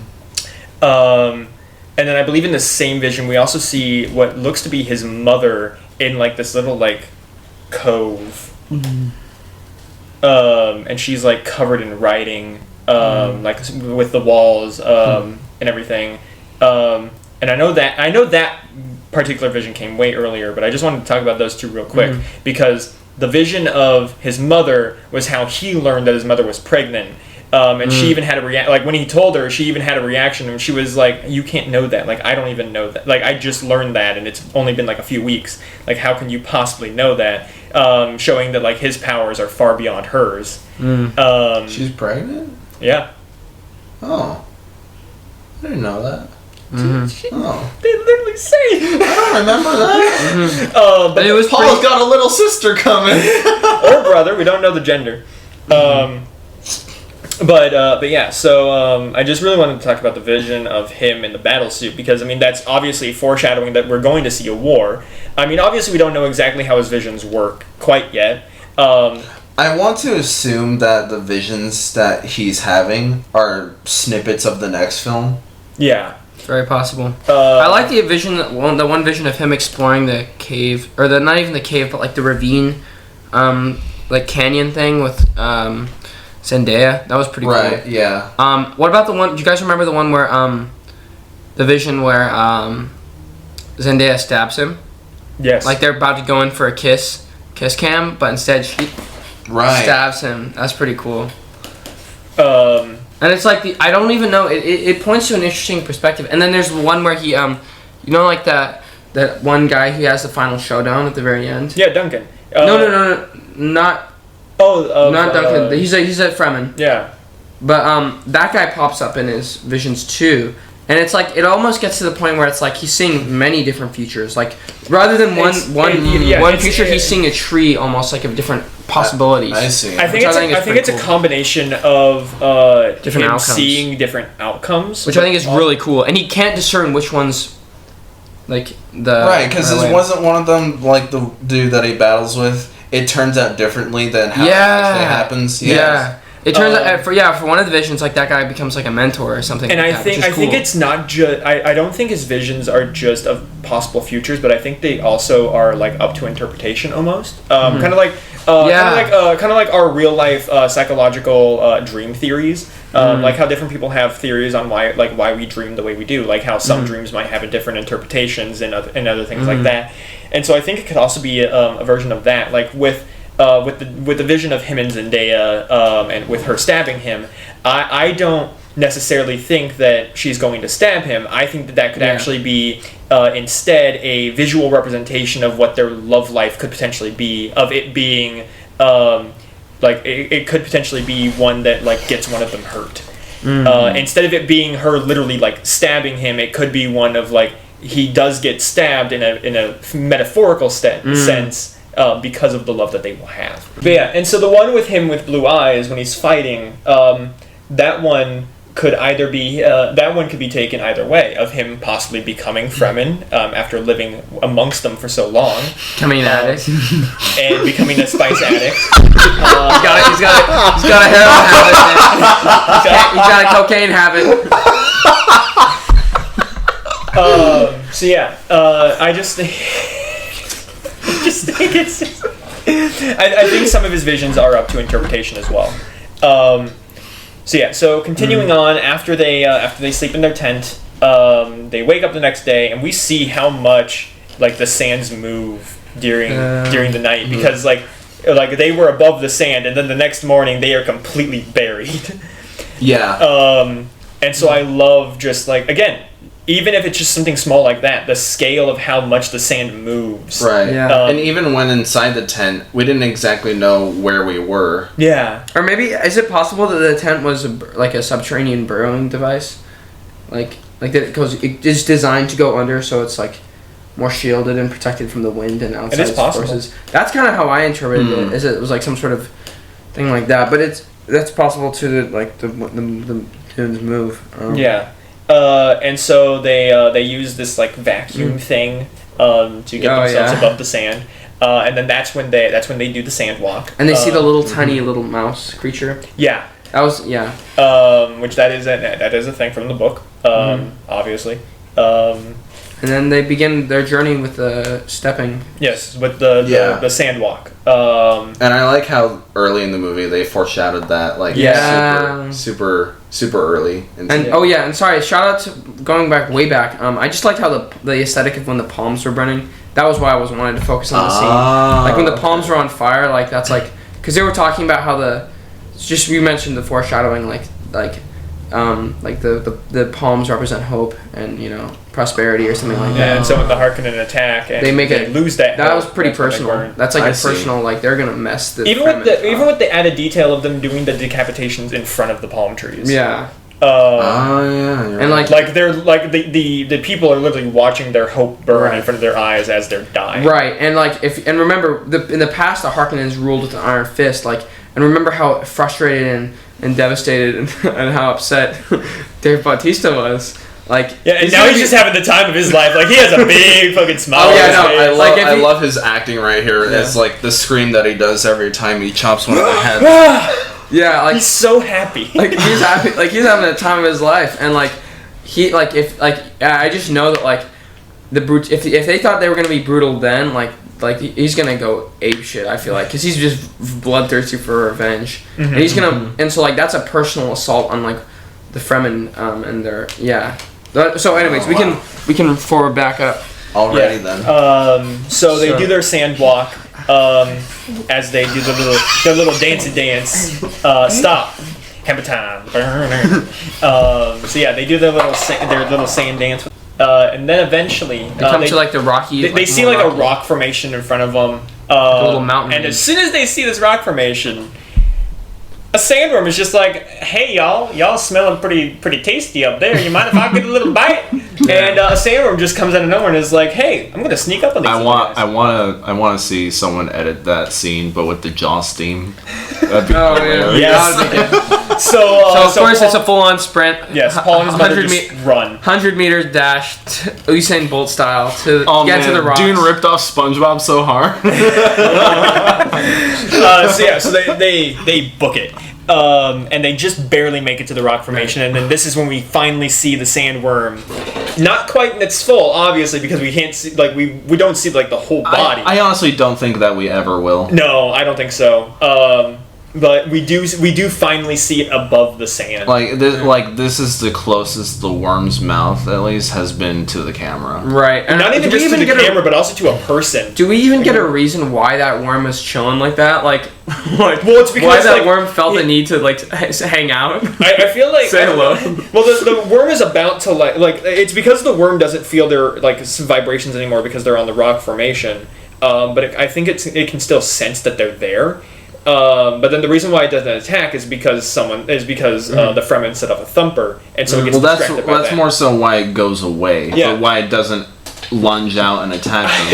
It almost like hints at like some sort of deeper level of cognition. Almost like why would this like. We think of like worms. Maybe that's why terrestrial worms here on Earth. Like they barely have brains. I think. But this is almost like a.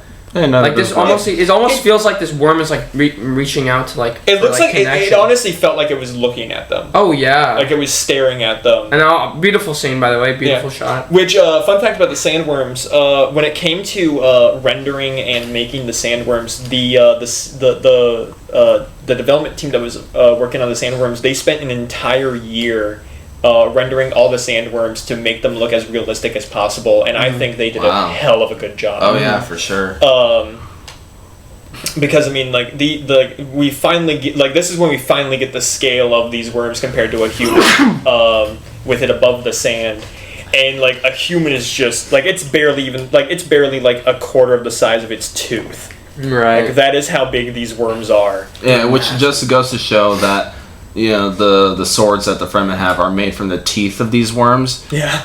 How the hell do you get those? Exactly. Yeah. And then so anyways the thumper goes off and the little big boy sandworm, he gets distracted and goes about his merry day. But something I love that he left as the sandworm departs, you see in his like path, like there's just like this massive like canyon that just forms. Yeah. From like which I just love that effect so much. Like in the trail, basically. I really want to know where they shot like the dunes of Arrakis. Well, we can look it up on IMDb. Actually. We probably could. The deserts of Jordan and the United Arab Emirates UAE doubled for the brutal world of the sand planet Arrakis. Okay. Nice. They also used film studios in Budapest. Okay. Cool. Gotcha. Cool. So yeah, they get there and already there's some Fremen checking them out, like. Mm-hmm. And this is basically the final 10-15 minutes of the film. Yeah. And now, like, it's interesting now because now we get to see it from the other point of view from earlier in the film, where instead of it being we're in the comfortable spot and we're being approached by an outsider, we're now the outsiders approaching a safe spot for the Fremen. Oh yeah, Brian, there it is. That's the Beulah touch. That's a pretty cool thing, man. That's Beulah. That patented Beulah. There it goes again. That's a really cool take. I just realized that. That's a good contrast. So yeah, so it is nice to see the reverse from earlier. I can't wait to use the Sabila touch out of context now. Oh no. Clark, what have you done? They approach the Fremen stronghold, the tribe, and I like again, like just happened to be a coincidence that the one Fremen group that they find out of the thousands just happens to be the same one with Javier. Oh, yeah. You know? Hello again. that was kind of BS. Like, I mean, hey, plot armor, you know. Probably. Yeah, for sure. There are just some things that you just have to let films for the sake of narrative purposes. Okay. Yeah, I get that. Yeah. But like, I've always wanted some sort of space film or like sci-fi film to explore. Like maybe Star Trek does this, but I know nothing about Star Trek. Yeah. Because when we're on like a whole planet with just this one kind of like gimmick, I guess, like we're on a sand planet right now, so the entire thing is sand. We spend the entirety of it on one hemisphere. do we get to explore the southern hemisphere as well? Well, I mean, yeah. that'd be really cool Yeah. actually to see, because I'm pretty sure like a lot of these Fremen people, or like Fremen tribes, don't live on the same hemisphere. Some of them probably live on the other hemisphere. And that's as well. that's probably why the Harkonnen had an inaccurate sense of how many Fremen were actually there, is because they were just in one quadrant of the planet. Right.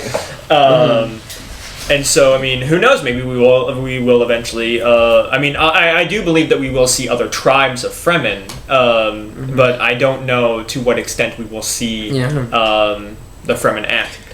But yeah, so they not necessarily infiltrate, but they approach this tribe of Fremen, where the leader happens to be the same Fremen that came to visit Paul and his father that one fateful day. And so they arrive, and they have a little bit of a confrontation, where it's like, Paul can stay, woman, go. It's because they believe that Paul is still young enough to the point where he can be trained in the ways of the Fremen, but because of how old his mother is, it's kind of like, you can't teach an old dog new tricks. So that's the kind of belief that they have, but Paul doesn't want to let his mother go. Yeah, Paul's like, nah, man. If you don't let my mom come, you're not letting me come. Yeah. So like, and It's so either both of us or neither of us. right. And so. And again, this is just another example of how well their relationship is. Because he literally just a few scenes ago he was like, get away from me. I hate you. And now he's like, no, she is coming with me.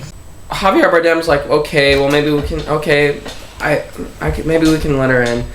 Other homie though, I forget the dude's name. He is not having it. No, he's just like, they are outsiders. They must leave. Yeah, and so and he's like, dude, I'm not gonna let this stand. I will fight over this. And Javier Bardem's like, dude, chill out. Like, relax. Take some spice. Calm the fuck down. Like, chill out, bro. Your eyes are getting a bit white. You might want to fix that. Yeah, he's like, dude. You're going through withdrawal again, aren't you? And so it's like, we're gonna fight to the death over this. Like, fuck it, why not? Like who's our champion? Paul steps forward. Okay, let's I go. accept you as the champion. Like, god damn, dude. And Javier Bardem's like, god damn, dude, chill the fuck out. We don't need to go balls to the walls here. Like, let's just let them in. Like, dude, you should probably rethink this. I thought that was a pretty funny moment. Like, we get to see like it's not funny like in the moment, but looking back at that, I can kind of see that I don't know, it could be funny in a funny way. When you deconstruct the scenario here, you can see how funny it is. If we wanted to remake it strictly as comedy, you could strip it down and like you said, and we could really bring out that make it as informal. Well, that's the thing, right? Well, that's the thing with drama and comedy. They're reverse. They're like the twins of each other, like the yin and the yang of each other. That's why the theater masks are one happy, one sad. You could there's a way to totally you could make Seinfeld psychotic. And you could also make Breaking Bad hilarious. You could they're already kind of is hilarious. Yeah. So. But you can make it even more. I've seen some edits on YouTube. They're great. But anyways, so we got a showdown, and Paul's a little nervous, right? And I'm kind of accelerating through this, but I don't really give a damn. But basically, Paul's a little nervous. He's been training with Thanos, but he's as we do learn during their fight from Paul's mother, Paul has never actually killed. He's learned to fight, and he's a good fighter. He's never actually taken a life before. Yeah, and this is actually one of my a pretty cool scene, I think. I love the acting actually, but that's pretty relatable. Where dude, Paul's never killed someone before. Yeah, I could be in that situation. Dude, what the fuck? I'm I actually do gonna kill this guy. I do like their fighting styles because you can see that because Paul comes from an actual house where they have their own militant group, his type of fighting is very deliberate and almost planned, while the way that the Fremen fights is very primal and passionate. Yeah. And so it's nice to see those differences. Yeah. And just their fighting styles. Yeah, Paul's is almost like ballet, and then this guy's really going really into it. I would say Paul. Yeah, Paul has a more elegance for his manner, where this guy's just going all in. I see Beauty and the Beast. Yeah. But it is Timothy Chalamet. Yeah. And anyways, I have to say, of all the acting performances in this movie, this dude stands out. Paul comes really close to killing him a few times, And this guy takes that, but he backs off, you know. But this guy, he takes that as very personal, and he screams like in such a primal manner. Like, I can't even do it. Like, I love what this guy did. Like, yeah, I mean, even Javier is he toying with him? No, he's just never killed. Right. Because he literally does, there's one part where they're literally at a stalemate where Paul has his knife up to the guy's neck, and the guy, like, swats it away, and then he, like, immediately gets back to it. And they do that same dodge and attack, the guys, 3 different times. Once again, like, the dude's outmatched, and I feel like Paul, when some of the other scenes were showdowns like this, I feel like, with the exception of a few of them, like, there are some times where, like, I just felt like Paul was, like, outmatching his opponents, and he wasn't really being challenged, like, specifically the when they were being sent out to the desert to die. But with this scene, I also feel like Paul is, like, not, like, this guy's not really up to speed with Paul. Like, Paul's gonna overpower him, and that's what happened. But I feel like it's interesting because it's like a rite of passage for him.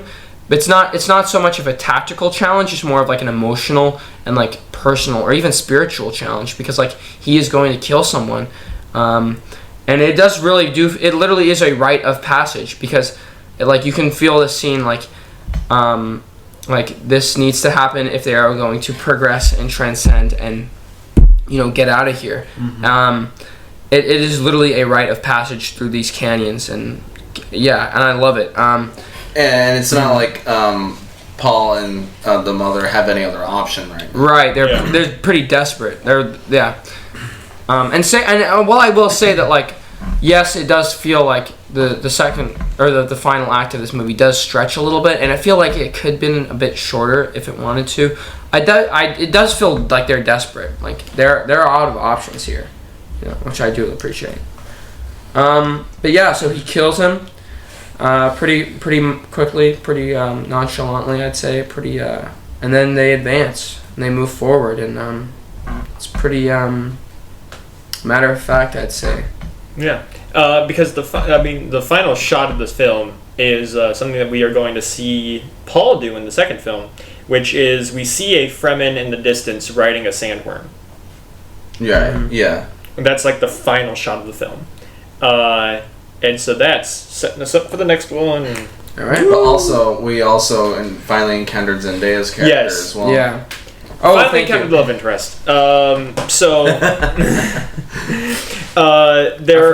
are 2 very quick moments with Zendaya that we get, other than her narrating and appearing in Paul's visions. Yeah, Paul's visions of her are sprinkled throughout the entire film, but we actually don't meet her until the very end of the film. Yes. Where the first time we meet her is actually during the confrontation between the Fremen and Paul and his mother, where they're about to attack Paul's mother, so then Paul like disarms one of them and then goes up to like this like up above part.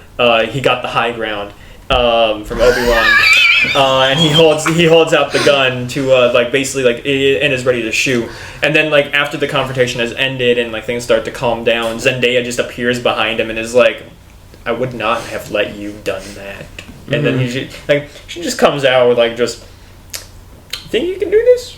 Think you can walk into my house and threaten my people? No, the fuck you can't." And when Paul gears up for his showdown as a champion for the duel, she does not like his odds at all, and she's very upfront about that. Yeah, she's like, "Listen, I want you to have this blade only because I know that when you'll die, at least you'll die with something honorable." Like, damn, thanks for the support. And right? It's like these two are gonna have a great I may or may not stab you with this later, just like in the vision, but those are up to interpretation. Hey man, at least when you die, you're gonna look cool. Like, god damn, like no mutual Give support. Him the benefit of the doubt. No encouragement. So much for a pep talk, you know. The least you could do is spit on him. Okay. Yeah. Like, whoa, wait a minute. Share some of that moisture. But yeah, no. But MJ, please save some for Peter. That is Dune Part 1. Dune Part 1. Very much a Part 1. I'd give it very much so. Yeah. All right. So final thoughts, y'all. Anything? So there's a lot to unpack in this movie for sure. Did not think it would take 2 days. This is probably 3 hours of content. Wow. I love this movie. I feel it's truly the best science fiction movie I've seen in a while. I love Blade Runner 2049, but that movie was not like meant for as wide an audience as this one. Because this it was one also feels a like sequel, wasn't it? yeah. Yes. Well, this one feels like a definitive cultural experience, and like I'm really glad to have watched it when I did, and I'm really happy that it's getting greenlit for part 2. I can't wait to learn more about the characters and get to know them more and see how the story evolves and see what the director can do. I think this is one of the most beautiful visually movies I've seen in a long time. I truly do think it has the potential. It has very, very high potential for part 2. Like, this thing could be like up there with the Lord of the Rings. It's got that feeling of depth and scale. And no, I'm really happy with how it turned out. Yeah, I did. I give this movie like a 8.5 out of 10 because it's just incomplete. But I think it's amazing. Yeah, and I felt a little disconnected with some of the characters, and I did feel like it did have a little bit of a few pacing problems towards the end. But I really did. I loved it. I think it was great. Yeah. Yeah, and I did want to ask because you said you had read part of the book, right? Mm-hmm. So, what made you drop the book, but then also want to see the movie adaptation? Oh, well, I'll say what dropped the book probably was life. I don't know. Life got in the way, distractions, the internet, I don't know. I got in, so basically when Lady Jessica and Paul crash landed in the desert, that's like the last thing I really remember. But anyways, what made me interested in it was because I did like what I read. I mean, it's a classic. It's probably the greatest science fiction book of all time, and that's not like a hot take at all by any stretch of the imagination. The book clearly had a incredible influence on a generation of authors, and George Lucas is just one of many and so yeah, it inspired a lot of people. I also knew that it's probably a great story, and it has a great cast list. So I've been excited about this movie for a long time. It definitely met my expectations. I see. Alrighty then. Yeah. No. I was so.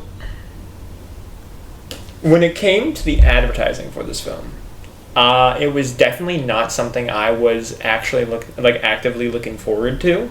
This was nowhere near my watch list at all. But I mean, it interested me just enough to say yes to watching it. Only because I'm just like, it's a sci-fi film. I like sci-fi. Sure, I'll give it a try. But after watching it, while yes, I have seen elements of elements from this film in other films and other forms of media, when it comes to a sci-fi film, I've never seen anything quite like this one. Because I mean, every sci-fi film nowadays it always feels too futuristic.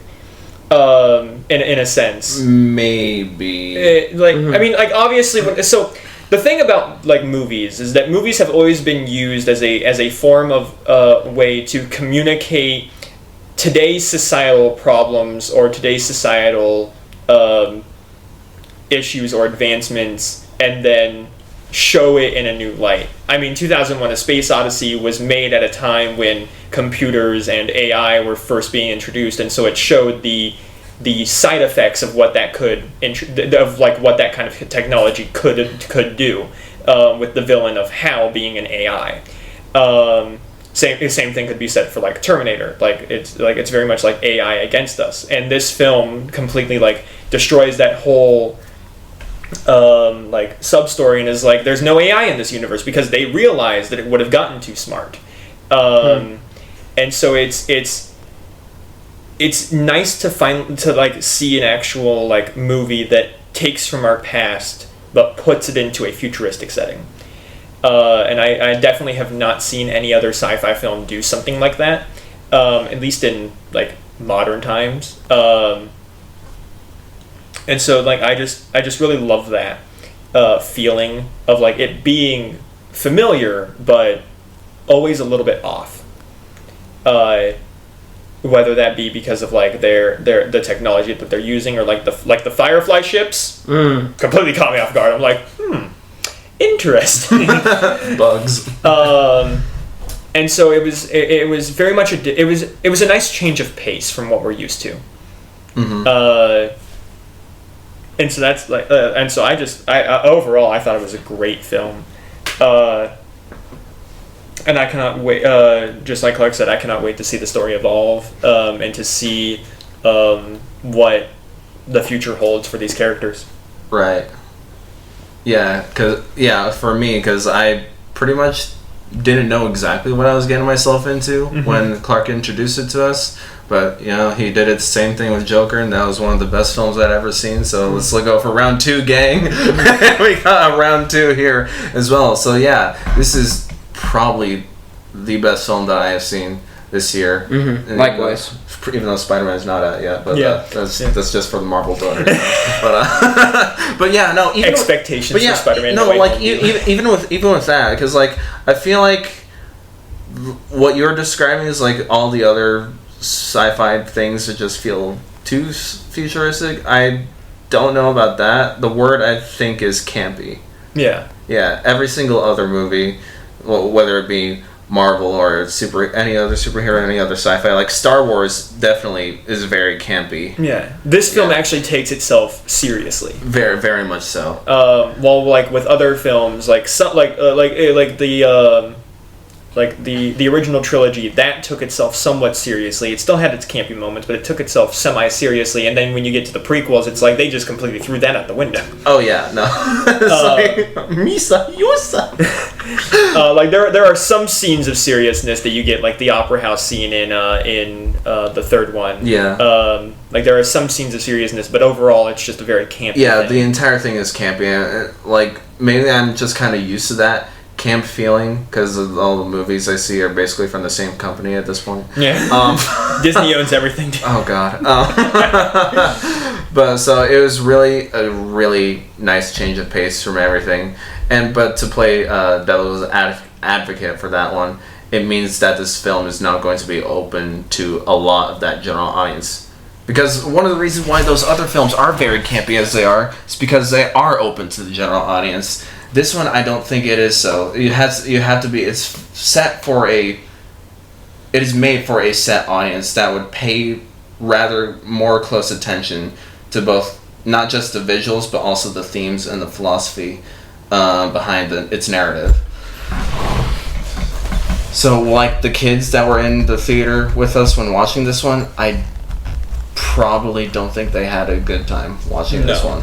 No. I mean, they stayed quiet, which was nice. Yeah, but that's probably because they were asleep of boredom. Yeah. Because, again, this film is a 2.5 hour long film, and it definitely feels like it. And, like, you guys have seen it twice, right? Yes. Does it feel the same length both times? It felt a little faster the second time. A little bit, but that's only because, like, now you're familiar with it. It felt pretty. There were some moments where I was like, okay, let's get along. But it still felt like 2.5 hours. Right, and that was done on purpose, not because it's bad or has bad writing. Eternals. Yeah.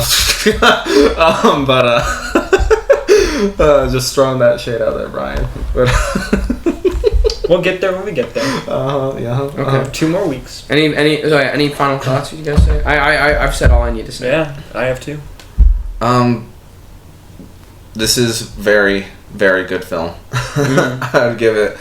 Oh man, I don't know how to give it a score because that's the other thing about this. Yeah, film because too. it's incomplete. It's incomplete.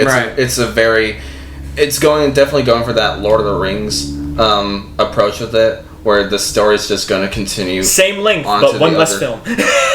Right. Well, do we know if there's going to be a part 3 at all? Part 3 will all depend on how well part 2 does. We are at least getting the part 2 to finish off the first book. If a third film does happen, the director said that his third film would be a adaptation of the second book. I don't know how to feel about that. So, yeah. That is the director's plan, but the studio has said, okay, look, you can do the first 2. You can do the first book. That's as far as we're going right now. Okay. So it just all depends on how well part 2 does. Okay, yeah. I don't know how I feel about about a third film just going straight into another book, because trust me, it would work. Trust me, it would work. Okay. Yeah. But so that's why, because it is an incomplete film, I'm not going to give it slack for. Maybe some of you guys felt this, or maybe not. Like, some of the characters are very underdeveloped, especially the ones that are centered around the camera for the majority of the time. I don't know if you guys felt that, but maybe just an underdevelopment there. Don't get me wrong. I don't think it's not a matter of underdevelopment or just poor writing. I just would like to know more. That's just me curious. That's just my curious nature. Like, I'd like to find out more about those people. And I'm saying, like, that kind of critique is probably dumb in the context of this, because it is an incomplete project. Yeah. Because, I mean, this movie ends only about halfway through the book. Right. And so, because of that, we still have a whole nother half of character development. Well, no, because a lot of the characters were were killed off, though. I don't think it's dumb, given the fact that, like, it's going to get a sequel. I just want more time, like, to see people shine. Well, we know Duncan's dead. We know that. We know because that he died on screen. We know the Duke is dead. We know Duncan is dead, and we know the Duke is dead. Mm-hmm. But we still don't know if Thanos is dead. If Hawat is dead, the Mentat. Yeah. Someone could return based on how the book did it. Because we don't know if the book killed him off this early. See, that's another thing, because none of us have, like, really read the book at all. You've read it, Clark, but not all the way through. We don't know what the film does differently from the book either. Yeah. Because we know like stuff like the Harry Potter books, movies, the adaptations of things, they did cut a lot of the flavored text out from the movie, and a lot of the hardcore fans are like, This is bad. I don't like it. Okay. Harry. Did you put your name into the goblet of fire, Harry? Dumbledore asked calmly. Harry! I protest! Harry, did you put your name in the goblet of fire? No, sir. So yeah, that was Dune Part 1, 2021.